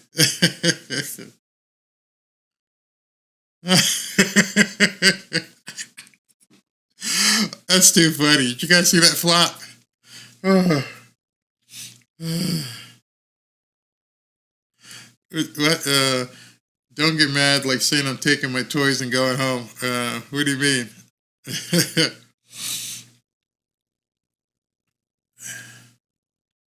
So it's going to be 15 more. The funniest play in NFL history. That was funny. Oh, Daniel, that was pure Emmy material. You got, what, 185-pound punter that probably hasn't hit anybody in 10 years going up against a big burly linebacker, and he's like, oh, he hurt me. Take the penalty. Wow, funny. All right, so they go into a commercial. Buddy Ryan would have put a bounty on that kicker. What's his name? Frederick Saunders says, I hope they don't think we can spot Philly 14 points. Oh, man, we're going to have some fun next weekend. We're definitely going to have some fun next weekend because that's the game. I mean, basically, that is to me, and as I looked at the schedule, we already saw what happened in Buffalo. If we take that off and say that was an anomaly, that just wasn't indicative of what this team was about. So if you take the best and the worst off, take the best, slide off the Denver game and slide off the Bills game and say, okay, what do we have in the middle? Because if the best was an anomaly and if the worst was an anomaly, what do we have in the middle? And that's where people get pissed at me, because when I take those things off, what do you have left? You've got garbage. You got garbage. Miami Dolphins playing garbage. So what I want to see, and I'm hoping to see a great game against the Philadelphia Eagles, and if they do beat the Eagles next week, if they beat the Eagles, everything, all bets are off. They got to be a absolute contender for the Super Bowl. You will hear every person, every pundit say if after that game they beat the Philadelphia Eagles, they are going to be the leading team going into the Super Bowl race. I don't care about stats, don't care about MVPs. Want the trophy, want that last game, as I've said many a time. And so that would be, to me, the key. What you're going to see next weekend is basically going to foreshadow what's going to happen. Yeah, good method. Throw out both outliers. Let's say they're both outliers. Denver, yeah, and the Bills. Throw those both out. And what do you get in the middle there? And you got a whole bunch of, I don't know. You got the Panthers. You got the Patriots. And like, hey, what are we doing here? So, the Chargers, I don't know what they are yet. I mean, who knows what they are? I don't know if anyone mentioned what a nice job O-line. Yeah, I did. We did say that. And so, let's see who's out there. I see Mostert still running and getting pounded, so he's leaving the starters in. Everybody's in. Tua, Mostert, nice first down. Another Miami Dolphins. Now Mostert, after that big stick, goes off to the sidelines. I can't tell you why Tua is still in the game. Why he wouldn't put Mike White in the game at this point. Doesn't make any sense. And there's a pass. Ooh. See, both those two plays, you saw prior play, Mostert got stuck. And then on this play, you saw Waddle get stuck. On either of those plays, if either of those two players would have gotten hurt, what happens? And then, God forbid, in this garbage time here now, something happens to Tua. I'm not sure why he doesn't pull the plug.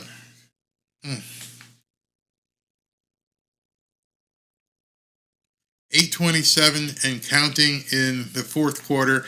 You're up by 3 touchdowns, and you still have your starters in.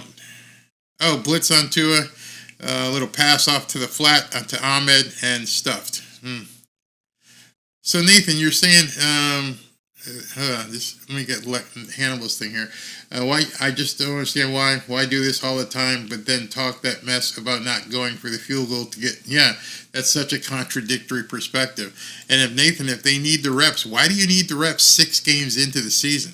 What do you not feel confident in your team at this point that you have to leave them in with 21-point lead in the fourth quarter, in the middle of the fourth quarter? Why do you need to leave them in? It just doesn't make any sense. It's 3rd and 11. And who got Tyreek? Nope. Who'd they throw it to? Now he's hurt. Who is that? Whoever he threw it to is laying on the ground. So that's Ahmed that he hung out to dry in that pass. Boom, he took a stick. And now he's down.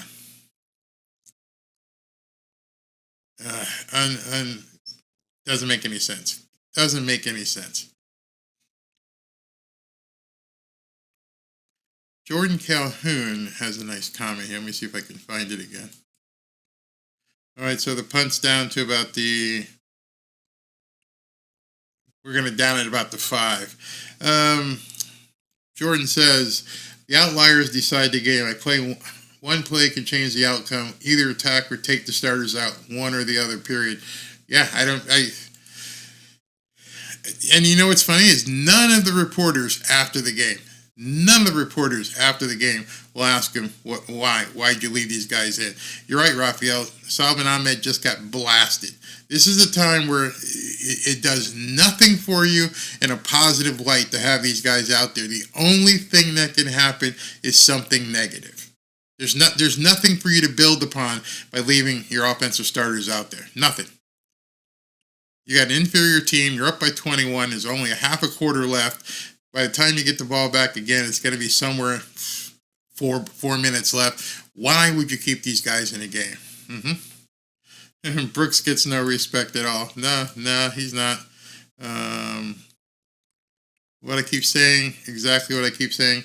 The Dolphin reporters are soft as shit. Yeah, they are. They never hold the staff accountable for dumb choices because they don't want to have their privileges revoked. They don't want to be the one where they say, you can't come in today.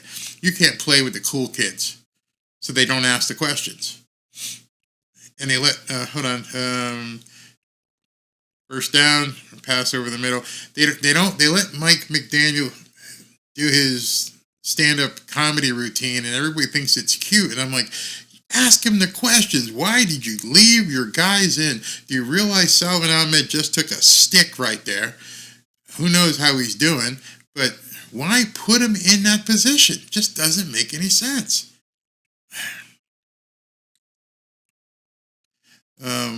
Pablo says if Mostert or Tyreek get hurt, McDaniel's going to hear it. Yeah, absolutely. All right, 6:14 left, 1st and 10. Well, this game has gone fast. He's going to get sacked again. Notice who was in there.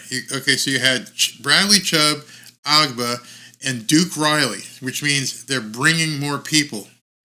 So obviously part of the obviously some never mind. Automatic first down. But they brought in extra heat. So somewhere the adjustment that Miami made was bring more heat, but they got a penalty on it. Not sure who this guy is. So you got Duke Riley. So they put in some reserves on defense. I'm seeing some different guys in there. What's softer, Miami media, Vic Fangio's defense, or a bag of marshmallows? I'm gonna say the Miami media is the worst, absolute worst. It's just nice catch, guys running, nice tackle. It's like an old boys club. They all sitting there and jostle and laugh. And for the life of me, let me ask you guys a question. You probably agree. You watch some of these press conferences. You're telling me you're a $1 billion organization and you can't fix your microphone? You can't put a microphone in front of the reporters? They sound awful. Anyway, here we go. 1st and 10. Just a little side rant there. 1st and 10. They're bringing in... got more heat coming in. But Yeah, for real. I mean, those press conferences are a joke. And absolutely, nobody says to them, hey, listen, you think you want to, guys, upgrade your microphones or something? Unbelievable. This defense must be allergic to turnovers. Vic Fangio says, don't go for turnovers. We don't want turnovers. Turnover is bad. All right, so now we got 5 minutes left. Anybody want to bet if McDaniel puts in Tua? 2nd and 10. There's a snap. And Bryce Young throws it too far. You think Agba is wasteful? Yeah, he might be your man next year if Christian Wilkins leaves. Well, this game is iced. What happened to Colorado? They choked. They full-on choked. Absolutely choked. No other ifs, ands, or buts about it. They completely choked.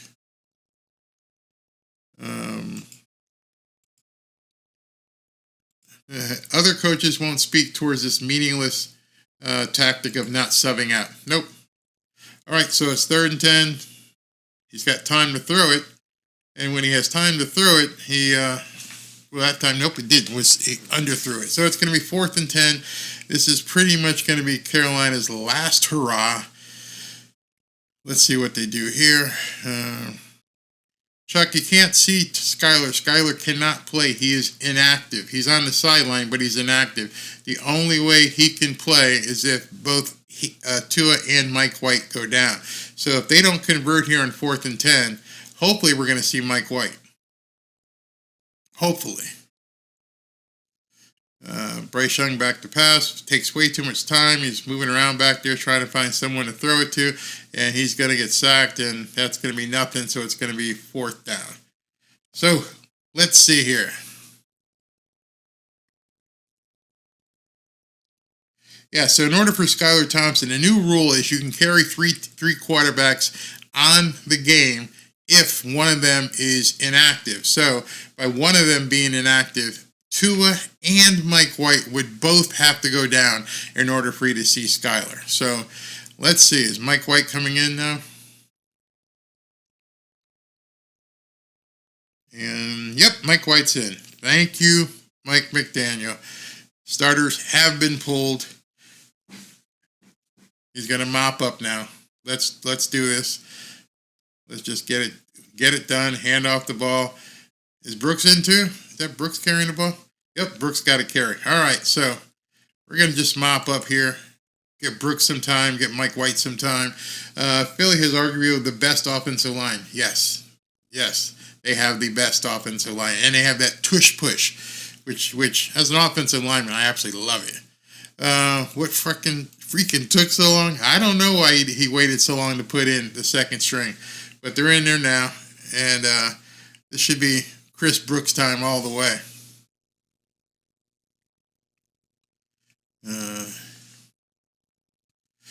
Shadows, you're saying that Fangio might be holding back until the Eagles game. Did you do like a preview with the Bills? What are you holding back? All right, so handoff on a reverse to Chris Brooks. Why are you doing a reverse? Why would you have Chris Brooks come around in a reverse instead of just handing the ball off? Bad play. Yeah, you're absolutely right. Too cute. He's not your 4-4 guy that's going to run a reverse. Just run the ball up the middle. That's what I fear looking at the Miami Dolphins moving forward is Mike McDaniel. That's probably the one thing I'm looking at going, dude, you got to know when to just do what's necessary and when you don't need to do the razzle-dazzle. All right, so 3rd and 8, they're letting the clock run.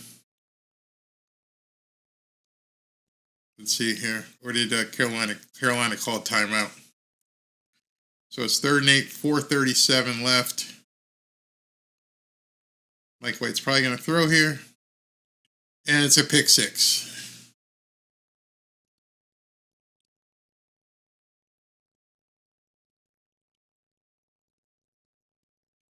All right, Chris, have a good... Why didn't he just run it and punt it? Why didn't he just run it and punt it? Wow. Wow. That ball took so long to get there, too. Man. Whew. Yeah, Pablo. Damn. Yeah. I mean, the game is pretty much in hand at this point, but wow. So when you get the ball back, Mike, let us all be your offensive coordinator for the next 4 minutes. Run the damn ball. I don't care if it's 4 runs into the middle of the line and you have to punt. Run the damn ball. Why the hell would you have called that? No, I don't think you put Tua back in. There's only 4 minutes left. You just got to run the ball. You can't. Don't do that, man. Onside kick? Yeah, I think you have to. You're down by 14 if you're Carolina. You definitely got to do an onside kick here. You don't have time for two possessions. Wow.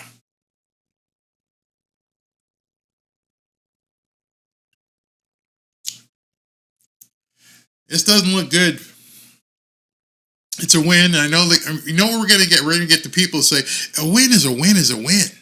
Just take the win. Just play the schedule as it comes up. Okay. Hope that works out for you. I hope that whole mentality is it's a win, it's a win, it's a win. Okay.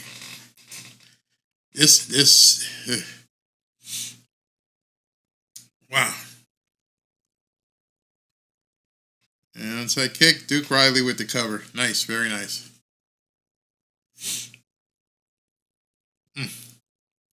Mike Litters, you're absolutely right. If you're going to put the scrubs in, the subs, let them practice in case they have to replace someone. But just run the damn ball. I mean, nobody, like Jay says right here, run the ball 3 times. Don't even care what the outcome is. I don't care. Run the ball right up the middle 3 times. Take 30 seconds in between. Let them go ahead and use their timeouts and then kick it. No, that's not why you take 2 out. The reason why you take 2 out is because you don't want him to get injured. But he won't get injured if you just hand the ball off. I don't expect him to be throwing, whether it's Tua and or Mike White, with a 14-point lead with 14 minutes left. Actually, it was a 21-point lead with 4 minutes left. He threw the ball and got intercepted for a pick 6. If he just ran the damn ball, then you don't need Tua at all. Just hand the ball off. Right now, don't even get cute. There's a guy behind you. Hand the ball to him. Right? There you go. That's all you need to do. Bingo. Just run the ball and let the clock run. That's it. Do the same thing again and then do it again.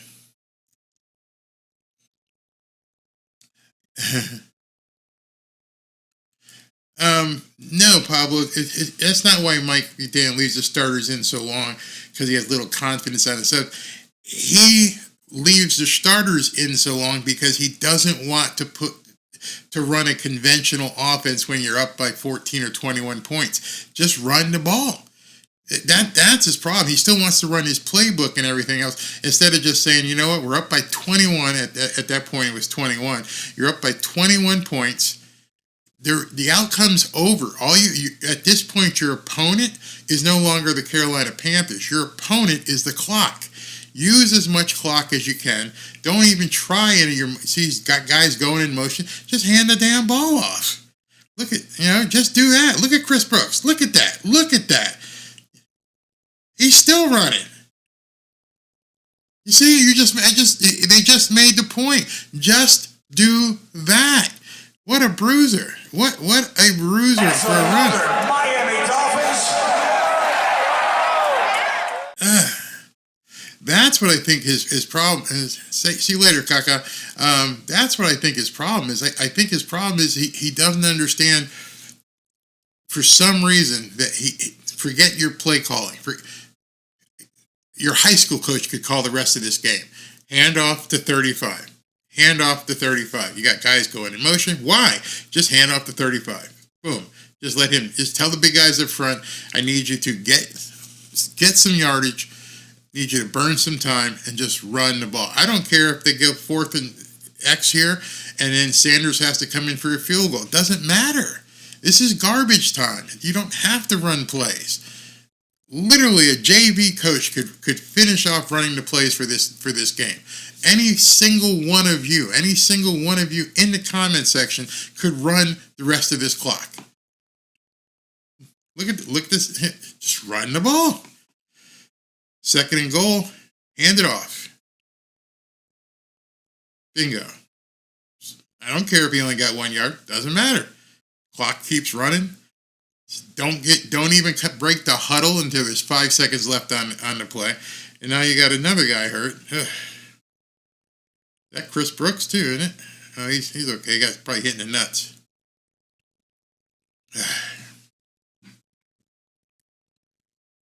He's hurt. Chris Brooks is hurt. This is crazy. I don't mean this to sound bad because I love Chris Brooks, but let me ask you a question. Would you rather it be Chris Brooks who's down right now or Raheem Mostert? And I don't mean that in any sort of bad way because I absolutely love Chris Brooks. I hope he's okay. But in this situation, talking about the team, you'd rather this garbage time happen with your 3rd or 4th string back. I wonder is he hurt bad though? I hate to see this. I'd get thrown out if I was at the post-game press conference. I would get thrown out. They wouldn't let me stay.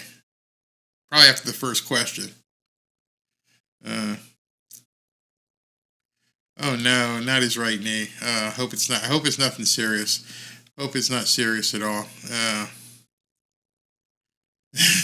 That's it. Nuts. Really, go ahead and put Christian Wilkins in and just let him run the ball. Doesn't matter. Doesn't matter. With the Tua coming back, don't put Tua back in. Ooh, Letty, you think it's broken? Oh, that would suck. That would really suck. You could hear him scream on the field immediately after the hit. Ouch. Looks like an Achilles. You guys just guessing, or are you seeing something I'm not seeing? Vipey, you heard the scream too? Vipey says he heard him scream too. Hannibal Rector said. So a couple of guys have said they could actually hear him scream on the field. Ouch. Ouch, ouch, ouch. Jordan Calhoun says, from this point of view, it makes more sense that he doesn't have faith in the backups. They can't run the offense. It's about the end of the season. Might need everybody to be able to run our offense. Then you'd have him put the right personnel out there. That's something. Oh, man. I hope this kid, he's seriously injured. So they're going to have to cart him off. So if he is, well, a lot of you guys heard the scream. I didn't hear the scream. So if he's hurt that bad, oof. Wow, so if he's hurt that bad, A-Chain's already on IR. Salvin Ahmed, Mostert, they're gonna they would have to probably sign another back. Wow. Well. I think GTO says he heard the scream in Virginia. Man. Are we going to see a cart out there? I hope we don't see a cart. Look at the stadium. It's empty. I hate Miami Stadium. Let's see. Are they still bringing it? I hope he went off on his own power. Is he still down? Oh, they took him off. There's no air splint, and he's holding his own knee. That might be a good sign. All right, so pitch out to Salvin Ahmed, and he's down, and he may have gotten into. He's in. Touchdown. Miami has the Dolphins, the greatest football team. We take the ball from goal to goal like no one's ever seen. We're in the air, we're on the ground, we're always in control. And when you say Miami, you're talking Super Bowl, 'cause we're the Miami Dolphins. Miami Dolphins, Miami Dolphins #1. Yes, we're the Miami Dolphins. Miami Dolphins, Miami Dolphins #1.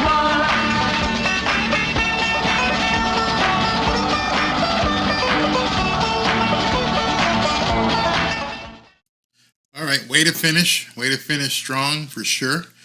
42-21, 2 minutes and 31 seconds left. Salvin Ahmed just came off of the injury list himself, so good to see him back in action. Very nice. I think the guys up front have shown they can do the run blocking. I was watching Austin Jackson on that play, and he was definitely out there leading. Yeah, it is too bad for Brooks. Love the kid. Love the way he's been playing. I think. Let's see what happens. Let's see what it is. Too expensive. No, most of those seats are already sold. The people just don't show up or they leave early. I mean, it's. You'd be amazed if you looked like on StubHub or some of these things. Those seats are all available because people buy the season tickets and they just don't go. And this would be one of those games where, you know, I if I owned a ticket down below, I'd be like, I'm not really. Remember, it's 1 o'clock in the afternoon. It's hot as blazes out there, especially if you got a seat in the sun. It's not a comfortable. I don't know if you guys have been here. It's not a comfortable environment during the day. Night games, fine. November, December, perfect. This time of year, out there in the sun, I think a lot of people buy tickets just to wait until November, December. Because otherwise, you just sit there. If you're sitting outside, you're just sitting out there and sweating. There's no wind. There's no breeze. It's just hot. So if you're going to go, let me just give you a hint. If you can't get into a suite, buy the club tickets. The club tickets is a nice air-conditioned level with bars and restaurants and food and big screens, and you're in the stadium, but you're not out there sweating your you-know-what off. Am I doing something special on Tuesday? Besides Tua Tuesday? What's special? What do you want special? Let me know what you want to see. I'll put something together for Tua Tuesday. Jimbo said we would tailgate till way into the first quarter, then leave beginning of the fourth if we were up. See, but if you buy club tickets, you just do your tailgating inside, man. You don't have to worry about it. Let's see here. It's going to be down to the 2-minute warning here. The Dolphins will let it go. Cam Smith is finally on the field. Wow. So he's allowing Cam Smith to come out and play in garbage time. Kind of like that. Very nice. Jordan says he'd love to be able to watch the Dolphins at home. Very expensive though. I'm not what? What's it say? Well, you know what? Might be something coming up where somebody can get tickets. I'll have to let you know about that. Cam Smith is in the game. So we're at the 2-minute warning, 3rd and 4th. Dolphins got it. Let's go. Thomas Garemia asks, how did Liam look today at center? Aside from one kind of bad snap, he looked fine. I mean, you guys can say otherwise if you did you see something different, but I mean there was one wobbly snap that Tua picked up and it was fine, but other than that, I think he did a good job. I think he did a definitely good job. Seaberg, you're asking, and this next week will be on Sunday Night Football. The Dolphins will be playing the Philadelphia Eagles up in Philadelphia, a night game, Sunday Night Football. Shuck Irish says used to have a boss that paid season tickets, didn't go on some Sundays when he had to work, which was often because it was retail. Yeah, and then you just sell the tickets. GTO says I'm staying at the ledge. I probably won't jump until after the Eagles game. Let's see what here. Bryce Young back to pass. Plenty of time. Bad pass. Yeah, I feel this. I am so excited for the Philadelphia game because I think that is going to be the telltale heart. We are going to know next Sunday night what this team is all about. That's what I want to see. Mark G says, I'd love to take my wife and daughter to a Dolphins home game. Too expensive to fly and get a suite. I haven't checked. I have to go up to North Carolina and see my grandson's JV game. But I haven't checked flights in a while. Has the Israeli thing caused the flight prices to go up yet? I'm pretty sure it is. I've never tasted cooked eagles before. Tastes like chicken. Tastes like chicken. All right, so now you got the ball. Just kneel down 3 times. Just kneel down. Thomas Garima says 429 yards of offense today, close to 3,000 for the season. Very nice. For Miami to beat the Eagles, they need to score 40 points. Hard to do versus the Eagles. I don't think they'll score 40 points against the Eagles. All right, so we're just going to kneel down. 42-21, not the game we thought it would be, but it's a win. Aren't Eagles just glorified vultures? Not American Eagles. Not a bald eagle. $78 round trip from DC to see the Miami versus Redskins. Wait a minute, what'd you say? Just drive to North Carolina, dude. You know it's from Boca to Raleigh Durham is a 12-hour car ride. 12 hours in a car. You have obviously never driven with my wife. Let me just tell you that. Number 1, she drives like she's Mario Andretti. Number 2, she listens to god-awful disco music. Number 3, she hates when I drive. Number 4, when I fall asleep while she's driving, she keeps waking me up because she says I snore too much. See, if I get on a plane, she sits in one area, I sit in another, so we don't bother each other. And in 2 hours, we're there. So I can't drive. 12 hours, no way, can't do it. Let's see here. Yeah, I remember Teddy Roosevelt saying, what? I remember Teddy Roosevelt saying our national animal should have been a grizzly bear. He hated eagles, or at least the character that played him, the wild and the lion. That's funny. All right, guys, that's going to be it. We got a 42-21 victory. Pulled it out, won the game, had some fun with you guys. Nice hanging out with you on a Sunday afternoon, and we're getting out of here just at 4 o'clock. So watch tonight is a good game between the Jets and the Eagles. That should be a lot of fun to watch, and I'll check you on a Tuesday. And you have it bad, amigo. No, I don't have it bad. I have fun. We have fun. We stop every 2 or 3 hours and just take our time wherever we're going to go if we drive. I just hate driving long. But in any event, guys, thanks for hanging out. It got to be that kind of game that we thought it would be. But I enjoy your company.